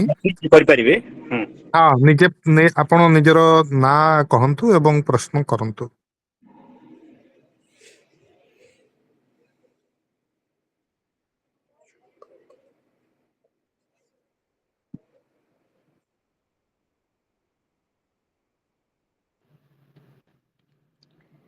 ସମସ୍ତଙ୍କୁ ମୋର ନମସ୍କାର। ମୁଁ ହଉଛି ସ୍ନେହଲତା ବେହେରା, ଭଦ୍ରକରୁ କହୁଛି। ଆଚ୍ଛା, ସ୍କିନ୍ ଡିଜିଜ ପାଇଁ କିଛି ପ୍ରାଣାୟାମ କି ଯୋଗ ଅଛି କି ଟିକେ କହିବେ? हाँ, स्किन डिजीज पाई तो इससे मतलब वैसे ही आप जब करते हैं तो वैसे भी इफेक्ट होता ही है। हम प्राणायाम जब करते हैं तो ऐसे पर्टिकुलर पर्टिकुलर प्राणायाम स्किन कुछ डिजीज नहीं के है लिए स्किन डिजीज के लिए? नहीं, देखिए स्किन डिजीज क्यों होता है पहले तो हमें कारण जानना चाहिए हमें, क्योंकि ज्यादातर कारण क्या रहता है कि हमारा जब पेट साफ नहीं होता है ना तो उससे ही स्किन डिजीज होता है हमें। जैसे मान लीजिए आपने कुछ भी फेस में पिंपल्स हो रहा है या कोई दाग धब्बे कुछ भी हो, जैसे ज्यादातर कारण यही रहता है कि पेट साफ हमारा अच्छे से नहीं हो रहा है। तो इसके लिए जैसे मैंने जैसे आपको बताया कि एक्जिमा, जैसे मैं बोलती हूँ, हाँ, जैसे एक्जिमा के एक्जिमा, लिए सोरियासिस। हाँ हाँ हाँ हूँ हाँ टिके तो ମୁଁ उत्तर कहि दउछि टिके। एक्जिमा और एक है सोरियासिस। सोरियासिस हाँ सूरा से अच्छा ମୁଁ ଟିକେ କହି ଦଉଛି ଆପଣଙ୍କୁ କଣ ହେଇଛି କିଛି ସ୍କିନ୍ ଡିଜିଜ ଅଛି ଯେମିତି ସୋରିଆସିସ୍ ହଉଛି ଏଇଟା ହଉଛି ସାଇକୋସୋମାଟିକ ଡିଜିଜ हाँ ଅର୍ଥାତ ଏଇଟା ମନ ଏବଂ ଶରୀରରେ ଦିଟା ଭିତରେ ପ୍ରଭାବ ପଡିଥାଏ। ଯେତେବେଳେ ମାନେ ମନରେ କିଛି ପ୍ରଭାବ ପଡିଥାଏ ସେତେବେଳେ ତାହା ଶରୀରକୁ ଯାଏ। ସେମିତି ସୋରିଆସିସ୍ ସେଭଳି ଏକ ଜିନିଷ। ତେଣୁ ଆମ ପାଇଁ ଧ୍ୟାନ ଏଇ ପାଇଁ ଗୋଟେ ବଡ ଅସ୍ତ୍ର ହେଇପାରେ। ଧ୍ୟାନ ଯଦି ଆମେ କରିବା, ମେଡିଟେସନ ଯଦି ମାନେ ଠିକ ଭାବରେ କରିବା, ମୁଁ ଭାବୁଛି ତା ଦ୍ୱାରା ବି କିଛି ବେନିଫିଟ ଆଜ୍ଞା ମିଳିପାରେ। ତେଣୁ ୟା ପାଇଁ ଏଇଟା ହଉଛି ଇମ୍ପୋର୍ଟାଣ୍ଟ। ରେଦର ଆମର ଯୋଗ କରିବା ଅପେକ୍ଷା ଧ୍ୟାନର ମଧ୍ୟ କିଛି ରୋଲ ଅଛି, ଯୋଉଥିପାଇଁ ଆପଣ ସ୍କିନ୍ ଡିଜିଜ ବହୁତ କ୍ରୋନିକ କେସେସ ଗୁଡା ସେଥିରେ ଭଲ ହେଇପାରିବେ। କାହିଁକି ସ୍କିନ୍ ଡିଜିଜ କୁ କେବଳ ଏକ ଶାରୀରିକ ରୋଗ କୁହାଯାଏନି, ୟା ସହିତ ଲିଙ୍କ ରହିଛି ମାନସିକ ସ୍ଥିରତା। ଯାହାର ମାନସିକ ସ୍ଥିରତା ଅସ୍ଥିରତା ବେଶୀ ରହିବ ବା କୌଣସି ପ୍ରକାର ମନ ଭିତରେ ଉଦ୍ବେଳନ ରହିବ, ତେବେ ସେଥିରେ ସ୍କିନ୍ ଡିଜିଜ ଟା ଭଲ ହେବାଟା ଟିକେ ସହଜ ହୋଇନଥାଏ। ତେଣୁ ମେଣ୍ଟାଲ ସାଟିସ୍ଫାକ୍ସନ ବା ମେଣ୍ଟାଲ ପିସ୍ ପାଇଁ ଯୋଗର ଆବଶ୍ୟକତା ବା ଧ୍ୟାନର ଆବଶ୍ୟକତା ମୁଁ ଭାବୁଛି ବେଶୀ ଅଛି। ଆଉ ଯଦି କିଛି ପ୍ରଶ୍ନ ଅଛି? ସେଇଟା সোরিয়াসিস টা ହଁ, ସୋରିଆସିସ୍ ସାଇକୋସୋମାଟିକ ଡିଜିଜ, ଏଟା ପୁରା ମାଇଣ୍ଡ ଏବଂ ବଡି ଦିଟା ଏଫେକ୍ଟ नहीं, କରିବ। ତେବେ ସୋରିଆସିସ୍ ଟା সোরিয়াসিস টা ইম্ୟୁନିটি ଇମ୍ୟୁନିଟି ପାୱାର କମିଗଲେ ସୋରିଆସିସ୍ ଟା ହୁଏ ବୋଲି ଯାହା ମୁଁ ମାନେ ଡକ୍ଟର ମାନେ କହୁଛନ୍ତି। ଇମ୍ୟୁନିଟି ପାୱାର ହଁ ସେଇ କମିଲେ ଏଇଟା ଗୋଟେ ଅଟୋ ଇମ୍ୟୁନ ଡିଜିଜ। ସୋରିଆସିସ୍ ଟା ହୁଏ। ହଁ, ତାର ମାନେ ଅର୍ଥ ହେଲା ସେୟା ଯେ ମାନସିକ ସ୍ତରରେ ଇମ୍ୟୁନିଟି ଅର୍ଥ କଣ? ଆମେ actually it is mind. Mind is depressed. ମନ ଯଦି ଦୁର୍ବଳ ହେଲା, ମନ ଭିତରେ ଯଦି ଆମର ମାନେ ବିଚଳିତ ରହିଲା, ସେଇଟା ହଉଛି ମାଇଲ୍ଡ ଡିପ୍ରେସନ। ଡିପ୍ରେସନ ହିଁ ଷ୍ଟାର୍ଟ ହୁଏ। ଥରେ ଥରେ ବହୁତ ବଡ ଡିପ୍ରେସନ ଥାଏ ଯୋଉଟା କି ଲୁକାଏ ଥାଏ, ସେଟା କି ବୁଝି ହୁଏନି, ତା ଭିତରେ ଥାଏ, ଲୋକଙ୍କ ମନ ଭିତରେ ସେଟା ଚାଲୁଥାଏ। ତେଣୁ ଏହାକୁ ବର୍ତ୍ତମାନ କୁହାଯାଉନି କେବଳ ଫିଜିକାଲ ଡିଜିଜ କୁହାଯାଉନି, ଏହାକୁ କୁହାଯାଉଛି ମାଇଣ୍ଡ ଆଣ୍ଡ ବଡି ରିଲେଟେଡ, ଅର୍ଥାତ ସାଇକୋସୋମାଟିକ ଡିଜିଜ ଭାବରେ ଏଟାକୁ ଧରାଯାଉଛି। ତେଣୁ ଏହା ସହିତ ରିଲେସନ ରହିବ ଯୋଗ ଏଟା ଆବଶ୍ୟକ। ଆରୋଗ୍ୟ ଏବଂ ଆପଣଙ୍କର ଯୋଗ ଆରୋଗ୍ୟ ଅଛି ମେଡିଟେସନ କିଛି ଦରକାର। କେସରେ ମେଡିଟେସନ ବହୁତ ଲାଭଦାୟକ ହବ, ତା ସହିତ ଟ୍ରିଟମେଣ୍ଟ ନିହାତି ଦରକାର। ଆପଣ ମେଡିସିନ ର ଆବଶ୍ୟକ ପଡିବ ନିଶ୍ଚିତ ଭାବରେ, କିନ୍ତୁ ମେଡିସିନ ସହିତ ଯଦି ଏଟା ଟିକେ ଫୁଲ ସ୍ପିଡ ଅପ୍ କ୍ୟୁର କରିବା ପାଇଁ ହେବ? ଚାହିଁବେ, ଏଟା ପୁରା ହଁ ହଁ କ୍ୟୁର ନ ହେଇପାରେ ବୋଲିକି କହନ୍ତି, କିନ୍ତୁ ସେଟା ନୁହଁ। ଯଦି ପ୍ରପରଲି ଆପଣ ଟ୍ରିଟମେଣ୍ଟ କରିବେ ତେବେ ସେଟା ବି କ୍ୟୁରେବଲ। ଆମ ପାଖରେ ଏମିତି ବହୁତ ଉଦାହରଣ ଅଛି, ବିଶେଷ କରି ମୁଁ ଜଣେ ହୋମିଓପାଥି ଡାକ୍ତର ହିସାବରେ ମୋର ଅନୁଭବ ଅଛି। ତ ଏମିତି ଆମେ ବହୁତ କେସ୍ କୁ ଠିକ କରିଛୁ, ଆଜ୍ଞା ଭଲ ବି ହେଇଛନ୍ତି। କିନ୍ତୁ ଅସମ୍ଭବ ନୁହେଁ ଯେ ଏଟା ହଁ ଭଲ ନ ହେଇପାରିବ। କିନ୍ତୁ ତା ପାଇଁ ଆମେ ଦେଖିଛୁ ଯେ ସେମାନଙ୍କର ମୁଁ କୋଉଠି ଟିକେ କୋଉଠି ନା କୋଉଠି ଗୋଟେ ଅଛି। ଆଜ୍ଞା ହଁ କୁହନ୍ତୁ କଣ? ମୁଁ ଟିକେ ପଚାରିବି ଯେ ଏଟା ତ ପଜିଟିଭ ଥିଙ୍କିଂ ରେ ମେଡିଟେସନ ଆବଶ୍ୟକ, କିନ୍ତୁ ମୁଁ ଆପଣ ଯୋଉ କହିଲେ ହୋମିଓପାଥିକ, ବର୍ତ୍ତମାନ I M under treatment of N homeopathy doctor and also I am now taking କହିପାରିବି କି ମେଡିସିନ ଟା କଣ ନଉଛି ବୋଲି ଆପଣଙ୍କୁ ପଚାରି ପାରିବି, ଆପଣ ଯେହେତୁ ଗୋଟେ ଡକ୍ଟର? ହ୍ୟାଲୋ, ମେଡିସିନ, ହଁ ମେଡିସିନ ଟା ମୁଁ ଆପଣ ନଉଛି ଗ୍ରାଫାଇଟିସ ନଉଛନ୍ତି। ଗ୍ରାଫାଇଟ୍ 0/13 ପର୍ଯ୍ୟନ୍ତ ମୁଁ ଗଲିଣି। ମୋର ସେଟା ସ୍ପ୍ରେଡ ହଉନି କିନ୍ତୁ ଅଳ୍ପ ଆଚ୍ଛା ଟିକେ ଅଛି, ଗୋଟାଏ ପଏଣ୍ଟ ଅଛି, ଅଳ୍ପ ହଁ ଟିକେ ଅଛି, ସେଟା ସ୍ପ୍ରେଡ ଆଉ ହଉନି କିନ୍ତୁ ଛାଡିଦେଲେ ବଢି ଯାଉଛି। କିନ୍ତୁ ବର୍ତ୍ତମାନ ଗ୍ରାଫାଇଟ୍ 0/13 ପର୍ଯ୍ୟନ୍ତ ମୁଁ ଗଲିଣି, ହଁ ହଁ ସେଟା ହଁ ସେମିତି ହଁ ହେଇକି ରହୁଛି, ଠିକ ଅଛି ଆପଣଙ୍କର। ବନ୍ଦ ହଁ କରିଦେଲେ ସ୍ପ୍ରେଡ କିଛି ହଉଛି। ଅଛି ତା ଭିତରେ, ହଁ କିଛି କଣ୍ଟିନ୍ୟୁ ଦରକାର, ସେଥିପାଇଁ ଆଉ କିଛି ଦିନ ଆପଣ ଚଲେଇବାକୁ ପଡିବ ଏବଂ ଡକ୍ଟର ସହିତ ପୁରାପୁରି ଆପଣଙ୍କର ପୁରା ସେଟା ଫ୍ରେଣ୍ଡଲି, ପାୱାର ତାଙ୍କ ସହିତ ଆପଣ ପୁରା ଫ୍ରେଣ୍ଡଲି ରଖନ୍ତୁ। ତାଙ୍କର ଆପଣ ବିଭିନ୍ନ ଆପଣଙ୍କର ମନୋଭାବ, ମନର ଭାବନା, ଚିନ୍ତା, ଆପଣଙ୍କର ଯୋଉ हाँ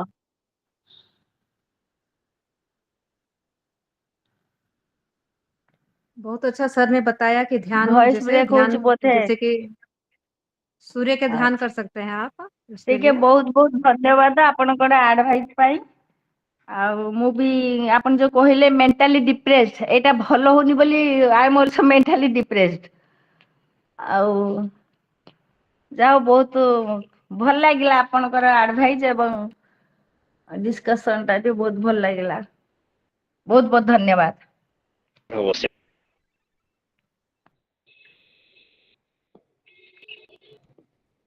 ଭକ୍ତି ଭଉଣୀ, ଆମେ ବର୍ତ୍ତମାନ ପରବର୍ତ୍ତୀ କାର୍ଯ୍ୟକ୍ରମକୁ ଯିବା, ସମୟ ହଁ, ହେଲା। ହଁ। ବର୍ତ୍ତମାନ ମୁଁ ଅନୁରୋଧ କରିବି ଗୁପ୍ତେଶ୍ୱର ଭାଇଙ୍କୁ, ସେ ଆଜିକାର ତା ପୂର୍ବରୁ ଡକ୍ଟର ସିଦ୍ଧାର୍ଥ ହଁ, ସଭାପତି ମହାଶୟଙ୍କ ଅଭିଭାଷଣ ସଂକ୍ଷେପରେ। ହଁ ହଁ ହଁ କ୍ଷମା ସଂକ୍ଷିପ୍ତରେ କରିବେ। ଦେବି। ହଁ, ସଭାପତି ମହୋଦୟଙ୍କୁ ମୁଁ ଅନୁରୋଧ କରିବି ଯେ ସଭାପତିଙ୍କ ସମାପନ ଅଭିଭାଷଣ ଦେବେ। ହଁ, ଜଷ୍ଟ ମୁଁ 1 ମିନିଟରେ ଆରମ୍ଭ ସରେଇ ଦଉଛି। ଆଜି ଆଲୋଚନା ବହୁତ ସୁନ୍ଦର ଆଲୋଚନା ହେଇଛି ଏବଂ ବିଶେଷ କରି ଆଜିର ଆଲୋଚିକା ଯେଉଁଭଳି ଭାବରେ ଆମର ଆଧ୍ୟାତ୍ମିକ ଦିଗରେ ଆମକୁ ବୁଝେଇଛନ୍ତି, ଯୋଗ ବିଷୟରେ କହିଛନ୍ତି। ବାସ୍ତବିକ ଯୋଗର ପରିଭାଷା ହେଉଛି ଗୋଟେ ବ୍ୟାପ୍ତ, ଯୋଗ କର୍ମସୁ କୌଶଳମ୍। ତେଣୁ ଯୋଗ ହେଉଛି ଜୀବନର, ଆମେ ସବୁବେଳେ ଯୋଗ କରୁଛୁ ମାନେ 1 and 1 2 ଯେମିତି। ତେଣୁ ମଣିଷର ଆତ୍ମା ଏବଂ ପରମାତ୍ମା ଏଇ ହେଉଛି ସବୁ ଯୋଗ।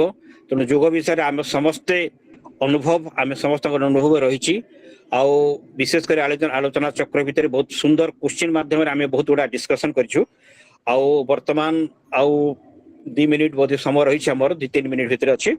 ତେଣୁ ଏଇ ସମୟରେ ଆମେ ଏଭଳିଆ ଯୋଉ ଆଲୋଚନା ଚକ୍ର ହେଇଛି ବା ଏଇ ଯୋଉ ସ୍ୱାସ୍ଥ୍ୟ ସମ୍ପର୍କରେ ଆମର ଯୋଉ ଆଜି ଗୋଟେ ଭଲ ବିଚାର ବିମର୍ଶ ହେଲା, ନିଶ୍ଚିତ ଭାବରେ ଏଟା ଆମ ସମସ୍ତଙ୍କ ପାଇଁ ଲାଭଦାୟକ ହେବ।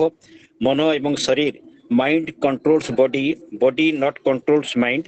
ତେଣୁ ମାଇଣ୍ଡ, ମନ ଏକା ଶକ୍ତିଶାଳୀ ହେବା ଦରକାର, ମନକୁ ଦୃଢ କରିବା ଦରକାର। ମନ ଭିତରେ ଯୋଉ ଆବେଗ ଅଛି ସେଟାକୁ ଧ୍ୟାନ ହଉ, ଯୋଗ ହଉ, ଆଲୋଚନା ମାଧ୍ୟମରେ ହଉ, ଏ ବିଷୟରେ ଆମେ ମନରେ ଯୋଉ ଉଦ୍ବେଗତା ଅଛି ତାକୁ ଦୂର କରିବା।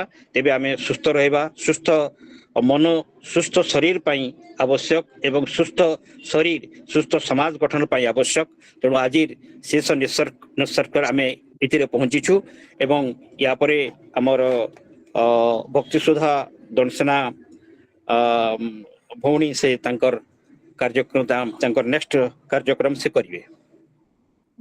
ଧନ୍ୟବାଦ ସଭାପତି ମହୋଦୟ। ମୁଁ ବର୍ତ୍ତମାନ ଅନୁରୋଧ କରିବି ଗୁପ୍ତେଶ୍ୱର ଭାଇଙ୍କୁ, ସେ ଆଜିକାର ସଭାଟାକୁ ଶେଷ କରିବେ ଏବଂ ଧନ୍ୟବାଦ ଅର୍ପଣ କରି ଶାନ୍ତି ପାଠ ବି କରିବେ। ଗୁପ୍ତେଶ୍ୱର ଭାଇ। ସମସ୍ତଙ୍କୁ ନମସ୍କାର, ଶୁଭ ସନ୍ଧ୍ୟା। ଆଉ ପ୍ରଥମ କଥା ହେଲା ଯେ ଆମ ନୂଆପଡା ଜିଲ୍ଲାରେ ସରିତା ମ୍ୟାଡମଙ୍କ ଭଳିଆ ଜଣେ ବୌଦ୍ଧିକ ରତ୍ନ ଅଛନ୍ତି, ଆମେ ଏତେ ଦିନ ହେଲା ଜାଣିନଥିଲୁ। ଆଉ ତାଙ୍କର ସ୍ୱାସ୍ଥ୍ୟ ସମ୍ବନ୍ଧୀୟ ବୌଦ୍ଧିକତାର ପ୍ରଭାବ କେତେ ପ୍ରଭାବଶାଳୀ ସେଟା ଆପଣ ଏଥିରୁ ଅନୁମାନ କରନ୍ତୁ ଯେ ଆମ ପାଖରେ ଜଣେ ଅଭିଜ୍ଞ ହୋମିଓପାଥି ଡକ୍ଟର ଅଛନ୍ତି, ସେ ମଧ୍ୟ କହିଲେ ଯେ ସେ ଆଜି କିଛି ନୂଆ ଜାଣିବାକୁ ତାଙ୍କ ଠାରୁ ପାଇଲେ। ତ ଆମ ପାଇଁ ନନ୍ ହେଲ୍ଥ ଏକ୍ସପର୍ଟ ମାନଙ୍କ ପାଇଁ ଏଟା କେତେ ମାତ୍ରାରେ ଉପଯୋଗୀ ଆପଣ ବିଚାର କରିପାରୁଥିବେ। ତେଣୁ ସରିତା ମ୍ୟାଡମଙ୍କୁ ଅନେକ ଅନେକ ଧନ୍ୟବାଦ। ମ୍ୟାଡମ, ଆପଣଙ୍କ ଠାରୁ ଆମେ ଆଗକୁ ଆହୁରି ବି ଶୁଣିବା ପାଇଁ ଇଚ୍ଛୁକ। ଆଉ ଆପଣଙ୍କ ଯୋଉ ଏହି ସମ୍ବନ୍ଧୀୟ ଜ୍ଞାନ ଅଛି ସମସ୍ତଙ୍କ ପାଖରେ ପହଞ୍ଚିବା ନିହାତି ଆବଶ୍ୟକ। ଆପଣ ଯୋଉ କହିଲେ ଆମେ ନିଜର ଡାକ୍ତର ହବା, ଆମ ସ୍ୱାସ୍ଥ୍ୟକୁ, ଆମ ଶରୀରକୁ ଆମ ଠାରୁ ଅଧିକା କଣ ଜଣେ ଡକ୍ଟର କହିପାରିବ କି, ଯେ ଆମକୁ ଜଷ୍ଟ ଫର 10 or 15 ମିନିଟ୍ ଦେଖା କରୁଛି। ସୋ ଆମେ ଏତେ ବର୍ଷ ହେଲା ଜୀବନ ଯିଏ ଆସୁ ଏଇ ଶରୀରକୁ ନେଇ, ଆମେ ଏଇ ଶରୀରକୁ ବହୁତ ଅଧିକ ସେ ଭଲସେ ଜାଣିଛୁ। ତାହାକୁ ଅନୁଭବ କରି ଆମେ ନିଜ ସ୍ୱାସ୍ଥ୍ୟ ପ୍ରତି ଯତ୍ନବାନ ଆବଶ୍ୟକ। ଆଉ ଆଜିର ସଭାପତିତ୍ୱ କରିଥିବା ଡକ୍ଟର ତ୍ୟାଶଙ୍କର ମହାଶୟଙ୍କୁ ମଧ୍ୟ ଅନେକ ଅନେକ ଧନ୍ୟବାଦ। ତାଙ୍କର जो इनपुट रहिला स्वास्थ्य संबंधी ता पई मध्ये तांको बहुत बहुत धन्यवाद। आज संयोजिका भक्ति सुधा भौणी को मध्ये अनेक अनेक धन्यवाद सुंदर संयोजना पाई। आ विशेष धन्यवाद डॉक्टर विद्याभूषण बारिक महाशय को जी सरिता मैडम को सहित संपर्क करी एही आलोचना चक्र को एक बौद्धिक रत्न हमको प्रदान कले सेते तांको अनेक अनेक धन्यवाद। समस्त श्रोता बंधु मान को मध्ये अनेक अनेक धन्यवाद। तेबे गोटे सूचना रहिबो आसंता वार्षिक साधारण परिषद बैठक जोटा राउरकेला रे हबो ता पई हम नवापड़ा जिल्ला तरफ केमिति प्रोसीड करा जिवो तार गोटे सांगठनिक बैठक एई बैठक पर हबो सेति समस्त जो आमर आजीवन सदस्य तथा नवापड़ा जिल्ला संसद शुभेच्छु मान अनुरोध से एई सभा रहिबे। आउ खुशीर कथा आम संगे एबे भी अछंती महाशय देवेंद्र विजय साहू राज्य सभापति स्वामी विवेकानंद लोक संसद सार को मध्य अनुरोध एई सांगठनिक बैठक आम सहित जोग देबे ता सहित आमर जिला सभापति महाशय मध्य एथि अछंती। तेबे एई सभा को सांग करिया पूर्वरु शांति पाठ। ओम सर्वे भवन्तु सुखिनः सर्वे सन्तु निरामय सर्वे भद्राणि पश्यन्तु मा कश्चित् दुःखभाग् भवेत्। ओम शांति शांति शांति स्वस्थ। वर्तमान मैं अनुरोध करुछि आज आलोचना चक्र सभापति डॉक्टर सिद्धार्थ शंकर महापात्र को आलोचनार परिसमाप्ति घोषणा करिबा हेबे। आज ये आलोचना चक्र एठी समापन करागला। समस्त को विशेष विशेष धन्यवाद। समस्त को नमस्कार। गोटे सूचना अच्छी सूचना यही जे वर्तमान ठारू आउ 15 मिनिट पर्यंत आमे गोटे सांगठनिक आलोचना करिबा। स्वतंत्र भाव में मु अनुरोध करुछि सरिता मैडम आम सहित आगामी 15 मिनिट जोड़ी ही रहिबे। आमर नुआपड़ा जिला संगठनर माननीय सभापति ठारू अनुमति प्राप्त हुई मु आनुष्ठानिक भाव में सरिता मैडम को स्वामी विवेकानंद लोक संसद परिवारभुक्त होगापाई सादर निमंत्रण करुचे। मु आशा करुची आमर निमंत्रण को से स्वीकार करिवे एवं आगामी जीबीएम गवर्निंग बॉडी मीटिंग पूर्वरु से आमर सदस्य तालिकाभुक्त हेबे ए अनुग्रह तांको मु आशा करुची। सरिता मैम प्लीज। बहुत बहुत धन्यवाद भाई आपण एटा मोर पई भी गोटे सौभाग्यर कथा निश्चित भाव में जोड़ी हेबी। डॉक्टर विद्याभूषण भाई को अनुरोध सरिता मैडम को सहित जहाँ औपचारिक व्यवस्था देखा पड़ो जहाँ फॉर्मालिटीज अच्छी हाँ से तुरंत पदक्षेप नेबे एवं आसंता काली किंबा परदिन जमिति ए कार्य समाहित हो जिवो जहाँ फल रे हमर गोटे बड़ लक्ष्य वर्तमान पूरण होगा जाउची। सामग्रिक भाव में समग्र राज्यर सदस्य संख्या को गोटे निर्दिष्ट बिंदु रे पहुंचाइबा जो संकल्प अच्छी एठी नुआपड़ा जिला तरफ गोटे बड़ योगदान रहिबो। और सरिता मैडम को उपस्थिति आम संगठन को समृद्ध करिवो एवं प्रबुद्ध करिवो। धन्यवाद।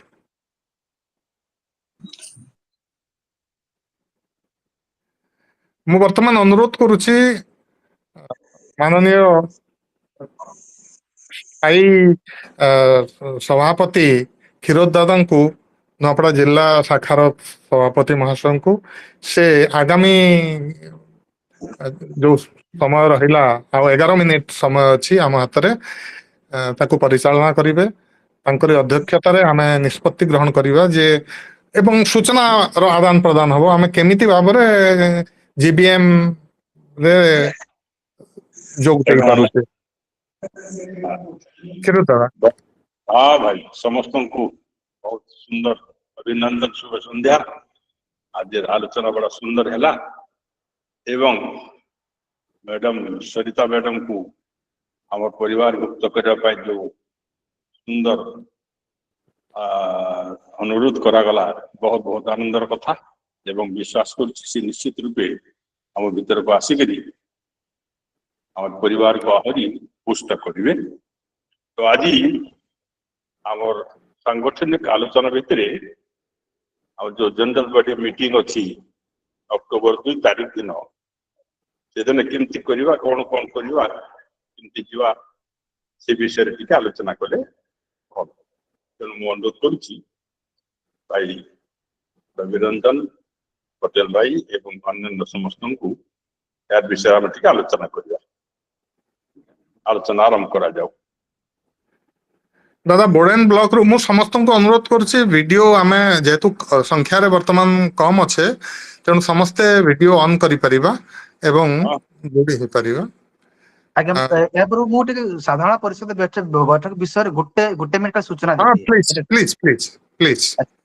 साधारण परिषद बैठक होची आम संसदर सर्वोच्च निष्पत्ति करुथिबा संसदर बैठक एटा वर्ष को आमर दी थर हुए गोटे हला आम विजय दशमी आ गोटे हला आमर एप्रिल 1 तारिख दिन आ विजय दशमी दिन ही आमर संगठनर स्थापना हितिला सेदिपई याको आमर स्थापना दिवस भाबरे मध्ये आमे याको पालन करू आउ एथिरे समस्त कार्यकर्ता वर्ष को थरे समस्त कार्यकर्ता फिजिकली उपस्थित रही संसदर आगामी वर्षर कार्यधारा कौन रहिबो नूतन संकल्प कौन रहिबो एई विषय रे निष्पत्ति नियंती आउ साधारण परिषदर सदस्य होचंती आम समस्त आजीवन सदस्य एई एटा गोटे बहुत गणतांत्रिक प्रक्रिया भाव आम नु कारण एई जो एपेक्स डिसीजन मेकिंग बॉडी रो सदस्य होचंती आम समस्त आजीवन सदस्य जहार संख्या वर्तमान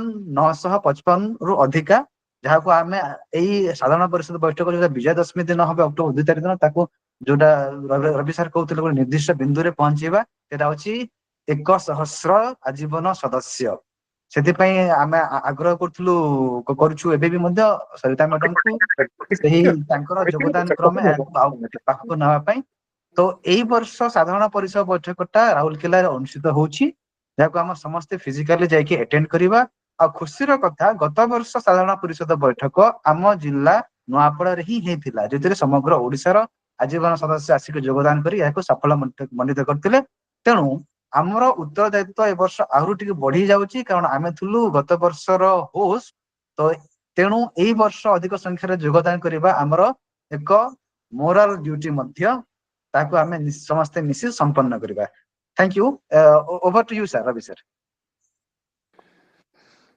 हाँ आमर जो उपस्थिति रहिबो नुआपड़ा जिला तरफरु ताको आमे प्रथमे एनश्योर कर दबो केते जण आमे वस्तुतः पहुंची पारुछे वर्तमान जहाँ मो पाखरे बोडेन ब्लॉक रो जहाँ सूचना अछि बोडेन ब्लॉक रु पीताम्बर दीप जाउचंती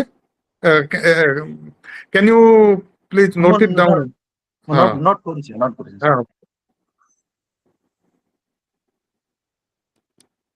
आज्ञा पीताम्बर दीप हेले हाँ पीताम्बर दीप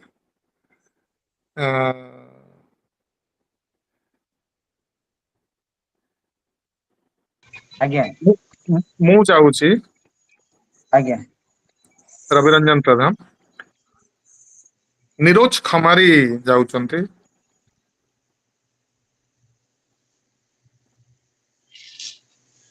आज्ञा एवं डॉक्टर किशोर कुमार कर्ण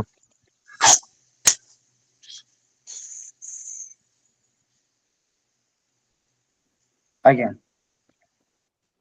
एवं आमे चेष्टा करूछु आउ जदि संख्या बढ़ुची हम प्रयास करूछु वर्तमान भी प्रयास जारी अछि आ गोटे सबुठो आनंदर कथा मु एटी घोषणा करिया पे चाहिबी जे दादा निजे कार्यक्रम रे तांकर स्वास्थ्यावस्था को दृष्टि रखिले तो आमे तांको आदौ साहस करि परनथिले मु तांको कहिबा पई जीवाकू किंतु से निज तरफरु कहिले जे भाई आमे चलित वर्ष आम पई गोटे स्वतंत्र कथा जेहेतु गत वर्ष आमे स्वामी विवेकानंद लोक संसद को सामग्रिक भाव नुआपड़ा को आमंत्रित करथिले आ ए वर्ष जिला सभापति सेठी अनुपस्थित रहिबे एटा असह्य मने होउची तेणु तांको निज तरफरु दादा कहिले जे मु निश्चय जीवी मो पई भी मो ना भी तालिकाभुक्त कर तो क्षीरोद निवास पंडा दांको ना मु एटा गौरव अनुभव करूची घोषणा करी दादा भी आम सहित जाउचंती बहुत सुंदर सर निकम करतु वाचालम पंजुल लंगयति गिरिम देखा ठीक ठीक अच्छे भाई तो लिस्ट हाँ रे भाई। थाउ तो और सर नुआपड़ार और किस जिबे सर कंफर्म करिछन ହଁ ନୂଆପଡାରୁ ସାରଙ୍କ ନାଁ ଲେଖ ଚନ୍ଦ୍ରକାନ୍ତ ସାର୍। चंद्रकार बाबू आसीथिले घर के ହଁ अच्छा तार सह कथाबार्ता हेलु ହଁ ଭାଇ। मोर विशेष के पचारले सर अपन जाय पारबे के बोलू तो कहि तो देई छ केनता करसे जे आठु तो जोर दुखुची चालवाटा केवा रास्ता ହଁ। मोर सर मैडम भी जिबे के मैडम नहीं जाई पारन ହଁ ସେଟା ଆମର ଆଲୋଚନା ହେଲା ବାକି ସେଟା ଟିକେ ଅତ୍ୟାଚାର ହେଇଯିବା। एवं तो ठीक है पढ़ा भारी कष्ट छी ହଁ ଦାଦା ବୋଇଲେ ଜଣେ କର ଉପରେ ଯାହା କରୁଛ କର ଭାଇ ବୋଇଲେ। ଆଜ୍ଞା ଆଚ୍ଛା चंद्रकार बाबू ଚନ୍ଦ୍ରକାନ୍ତ जीवित ସାର୍ ଏବଂ ଆ, सेना बाबू तांकर असुस्थता देखाले दंसेना बाबू ଆଚ୍ଛା ଆଚ୍ଛା ହଁ ହଁ ହଁ। दंसेना ଆଚ୍ଛା बाबू ସିଦ୍ଧାର୍ଥ ସାର୍ଙ୍କର ଯିବାଟା କାଣା ହେଇପାରୁଛେ କି ନାଇଁ ମୁଁ ଶୁଣୁଥିଲି ଯାଇପାରୁଛନ୍ ବୋଲି। यार तो भाई की कहमा ଦାଦା ହଁ ସାର୍ ଅଛନ୍ତି ଯେ ସାର୍ ପ୍ରଣାମ। सिद्धार्थ भाई আমি কবি ଆଉ 2 ଦିନ ପରେ 2-3 ଦିନ 2 ଦିନ ପରେ ଠିକ ଅଛି ଠିକ ଅଛି ବାକି ଆପଣ ତାଲିକାରେ ଅଛନ୍ତି। ମତେ ନେଇ କଟବାର ଚାଲି ଏବେ ମତେ ହଁ ବିଲକୁଲ ବିଲକୁଲ। ଆଚ୍ଛା ଡକ୍ଟର ବିଦ୍ୟାଭୂଷଣ ବାରିକ ଯାଉଛନ୍ ଏଟା ସୂଚନା ଅଛି ତ सिद्धार्थ କେତେ भाई ଜଣ ହେଲେ ବର୍ତ୍ତମାନ କେତେ ଜଣ ହେଲା? 7 जन सर और सर को मिसेकर 8 जन ହଁ ସାର୍ଙ୍କର ବି ତାଲିକାରେ ଥାଉ ଆଉ କିଏ ଆଉ ଜଣେ ଆଉ ଜଣେ ନିଜ ନାଁ ନେଇ ଲେଖିଲେ ସେ ଗଣତି ଭୁଲ ହେବା ଗୁପ୍ତେଶ୍ୱର ପଟେଲ। मते एक्सटर्नल जने वर्षण सर ନା, मते ହେଟା न ଆମର पड़ार ପରିବାର ହେଟା ଜବରଦସ୍ତି ନେଇଯାଇଛନ୍ ହେଟା ଆମର ପରିବାରର ଲୋକକେ ନେଇଯାଇଛନ୍। ଆମେ ତମ ଟ୍ରାନ୍ସଫର କରି ଆନମୁ ଓଡିଶାକେ। ठीक है बढ़िया आज्ञा आज्ञा ହଏ ଆଉ ଜଣେ ଲୋଭିତ ରଣା ଭାଇ ଯିବେ ଆଉ ଆଜି କାଲି ଭିତରେ ସେ ବି ନେଇ ଯିବେ ଆମର ଆଜୀବନ ସଦସ୍ୟତା ନେବେ ସଦସ୍ୟତା ନେଇଯିବେ ଭେରି ଗୁଡ ଭେରି ଗୁଡ। ହଁ ତାଙ୍କଟା ନୋଟ କରାଯାଉ। ଆଜ୍ଞା ଆଉ ଖରିଆରୁ ଆଉ କିଏ ଯିବେ କି ଭାଇ ହରିଆରୁ ଗୌରାଙ୍ଗ ହେରିକା କିଏ ବାହାରିବେ क्या ହଁ ମୁଇଁ ଆଜି କଥା ହେମି ଦାଦା ଏ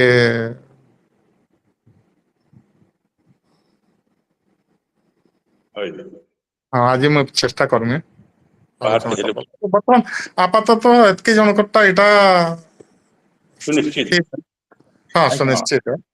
10 ଜଣ ହେଲୁ ସାର୍ ଆମେ ହଁ ଏମିତି ତ ପିତାମ୍ବର ବି ଲାଗିଛନ୍ ଆଉ ଜଣକେ ସାଙ୍ଗେ ନେବାର ଲାଗି। अच्छा ଆଚ୍ଛା ଆଚ୍ଛା ହଁ ନିରୋଜ ଆଉ ପିତାମ୍ବର ଯଦି ପିତାମ୍ବର ଅଛି କାଁ ପିତାମ୍ବର ଆଜ୍ଞା ଅଛନ୍ତି ସାର୍ ପିତାମ୍ବର ଆଜ୍ଞା ଅନମ୍ୟୁଟ କରନ ଏଇଟା ଆଜ୍ଞା ଏଇଟା ଭାଇଜିଉତିଆଟା ସମସ୍ୟା କରିଦଉଛି କି ନାଇଁ ଆମର ଲାଗି। ହଇ ଏଟା ଟିକେ ସମୟ दूसरा ହେଇଯାଉଛି ହଁ ହଁ ଏନ୍ତା ହେଇଯାଏ ପରେ ଠିକ ଅଛି। ଆଜ୍ଞା ଅଛେ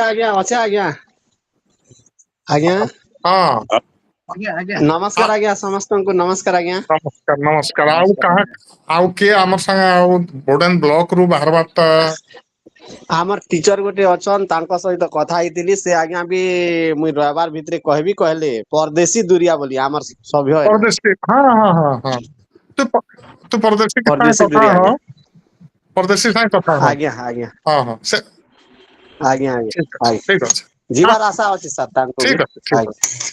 ନାଇଁ ଏବେ ଟିକେଟ ସାର୍ ଆଭେଲେବୁଲ ସାର୍ ଅଛି ଯିବାର ଲାଗି ଫେରିଲା ବେଳକେ ତ ଏତେ ବି ସମସ୍ୟା ହେଇଗଲା ନ ଯିବା ବେଳଟା ଅଛି ଆଜ୍ଞା ତ ଆମେ ବିଳମ୍ବ କଲେ ସବୁଆଡୁ ଆସିବା ଅସୁବିଧା ବେଳେ ହେଇଯିବ। ଟିକେ ନାଇଁ ନାଇଁ ମୋର ଆଧାର କାର୍ଡ ପଠେଇ ଦେଇଛି ହଁ ସାର୍ ଠିକ ଅଛି ନାଇଁ ଆଜି ଟିକେଟ ହେଇଯିବ ଓକେ। ଆଜ୍ଞା ଏବେ ଯଦି ଆଜ୍ଞା ଆଜ୍ଞା ଆମର ଗୁପ୍ତେଶ୍ୱର ତମେ କହୁଥିଲ ମୋର ସାଇଟରେ ମୁଁ ଜାଣିନି ପାରବାର ଆଉ କିଏ କିଏ ଉପସ୍ଥିତ ଅଛନ୍ ତ ରାଜ୍ୟ ସ୍ତରରୁ କିଏ ଅଛନ୍ ତାଙ୍କର ଠାରୁ ଆମେ ଆଶୀର୍ବାଦ ନେଇଯିମା ଆଉ ସମାପନ କରମା। ଆଜ୍ଞା ଆମର ରାଜ୍ୟ ସଭାପତି ଆଜ୍ଞା ଅଛନ୍ତି ସାର୍ ହଁ ହଁ स्वागत अहोभाग्य सर नमस्कार सर देवेंद्र सर नमस्कार प्रणाम सर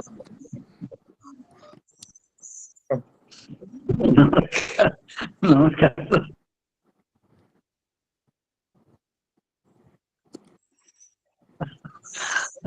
ଆପଣ आपण ତ କଥାବାର୍ତ୍ତାରୁ ଟିକେ दोन सर ବହୁତ ସକ୍ରିୟ ବାକି ଜଣା ପଡୁଛି ଆଉ ଗତ ଥର ନୂଆପଡାରେ ହେଇଥିଲା ନୂଆପଡା ଆମେ ଯାଇଥିଲୁ ବି ସୋନପୁର ଜିଲ୍ଲାର ରିପ୍ରେଜେଣ୍ଟେସନ ଆଜ୍ଞା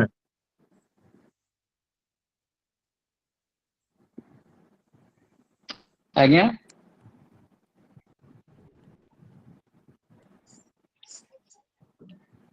ଆପଣ ଆୱାଜ ସେ ନୂଆପଡା ତ କଟୁଛି ଯାଇଥିଲୁ ଆମେ ଆଜ୍ଞା ଆଜ୍ଞା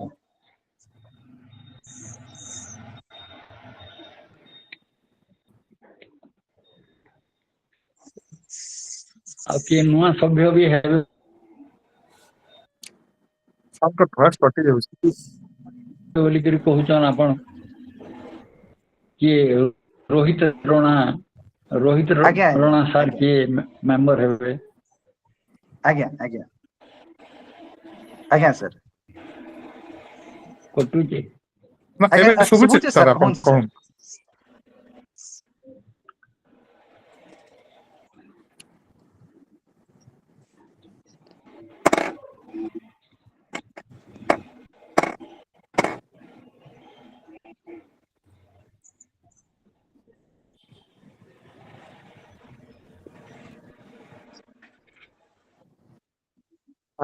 ଆମର ସଦସ୍ୟ ସଂଖ୍ୟା ବି ଗୁପ୍ତେଶ୍ୱର ଅନ୍ତତଃ 3 ଜଣ ଆମେ ଏଇ ଭିତରେ ଯୋଡି ପାରୁଛୁ ମତେ ଯାହା ଲାଗୁଛି ଆଜ୍ଞା ହଁ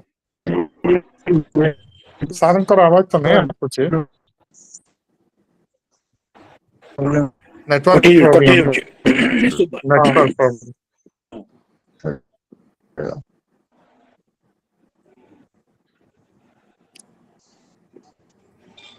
ଠିକ ଅଛି ଗୁପ୍ତେଶ୍ୱର ଅନ୍ୟ ସମୟରେ ସାରଙ୍କର ନାମ ଶୁଣିବା ନିହାତି सर ହଁ ଆଜି ଦାଦା ଆଜି ଆଲୋଚନା ବି ୱାଇଣ୍ଡ ତ ଅପ୍ କରିବେ ଅତ୍ୟନ୍ତ ସୁନ୍ଦର ଆଲୋଚନା ହେଲା ଆଉ ମ୍ୟାଡାମ ବୋଧେ ଆଜ୍ଞା ହଁ ହଁ ଆଜ୍ଞା ବଢିଆ ମ୍ୟାଡାମ ତ ବହୁତ ଲେଫ୍ଟ ବଢିଆ ହେଇଗଲେଣି ବୋଧେ ଆଜ୍ଞା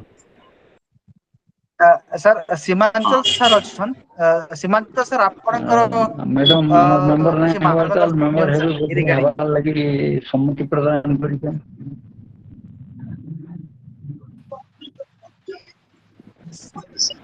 ହଁ ସାର୍ ଆଜ୍ଞା ତାହେଲେ ଖୁସିର ବିଷୟ ସେଟା ଚନ୍ଦ୍ରକାନ୍ତ ସାର୍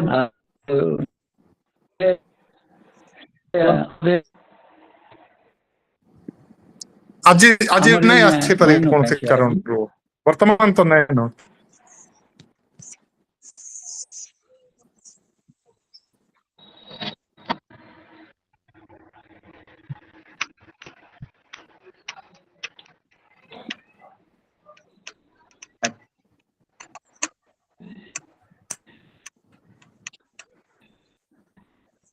ସୀମାଞ୍ଚଳ ସାର୍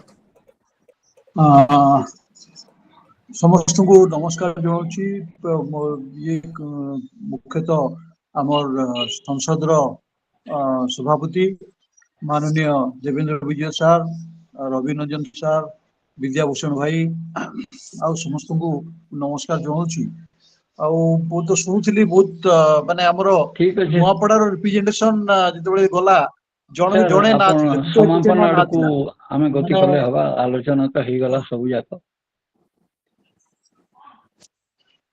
अच्छा ठीक ଅଛି ସାର୍ ହଁ ମୁଁ ସାର୍ ଏବାର ଗୋଟେ ମିନିଟରେ ସାର୍ ହରିଓମ କହୁଛି ସାର୍ ହରି ଆଚ୍ଛା ଇଏ ମୁଁ ଖାଲି ରବି ରଞ୍ଜନ ସାରଙ୍କର ନାଁ ଦେଖିକିରି ମୁଁ ଟିକେ ହେଲି କାହିଁ ବିଦ୍ୟାଭୂଷଣ ଭାଇ ତ ଆମର ଏକ୍ସଟର୍ନାଲ ଜୋନରେ ଆସୁଛନ୍ତି ସେଟା କିଛି ନାହିଁ ମାନେ ଯେନେ ଆସିଲେ ବି ହାତୀ ଜଙ୍ଗଲେ ଥିଲେ ବି ରଜା ଟାଏ ହଁ ତେଣୁ ହଁ ସେ ବିଲକୁଲ ମାନେ ଆପଣ ବିଲକୁଲ ଏକ୍ସଟର୍ନାଲ ଜୋନରେ ଆସିଲେ ବି କିଛି ଏକ୍ସଟର୍ନାଲ କିଛି ଜୋନରେ ଅସୁବିଧା ଆସିଲେ ବି ନାହିଁ ଆମର ଲୋକ ହେ ସମସ୍ତେ ଆମର ଲୋକ ହେ ହଁ ହଁ ଆମର ଲୋକ ହେ ହଁ ହଁ ତେଣୁ ସେଟା କିଛି ଅସୁବିଧା ନାହିଁ ନ ତେଣୁ ସେ ଯାହା ହଉ ମାନେ ଏଇ କରିକି ଆମର ସଂଖ୍ୟାଟା 8 ରୁ 10 ହେଲା କାରଣ ଆମର ଗୋଟେ ଚିନ୍ତା ଥିଲା ଯେ ଆମେ କିଭଳି ଭାବରେ ଆମେ ପଶ୍ଚିମ ଓଡିଶାରୁ ପାଖାପାଖି 50 ଖଣ୍ଡେ ଆମେ ହେବା କଥା देखु काଣା होचे झारसुगुड़ा के भी आम तो अपील करूँ झारसुगुड़ा जेहतु पाखे अच्छे संबलपुर पाखे अच्छे ये बरगढ़ पाखे अच्छे बरगढ़ सांगठनिक टी असुविधा रही से जहा आम भी गोटे 8-10 जन टार्गेट नहीं 8 जन तो बर्तमान सुधा देचन सहमति देचन कलाहांडी जिलू आमर जिला नुआपड़ारू भी जेहेतु 8-10 ही गले तेणु आम पाखापाखि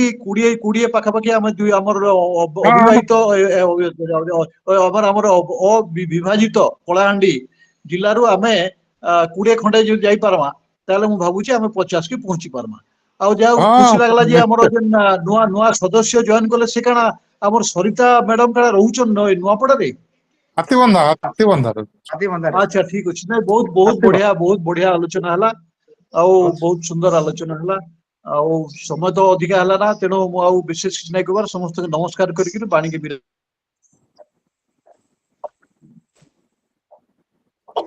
ठीक अच्छे गुप्तेश्वर वाइंड अप करू हाँ हाँ भाई आज आलोचना आम बर्तमान ये समाप्त करुचु समस्त को बहुत बहुत धन्यवाद। शुभरात्रि। बहुत बढ़िया। प्रणाम बाबा। हाँ भाई।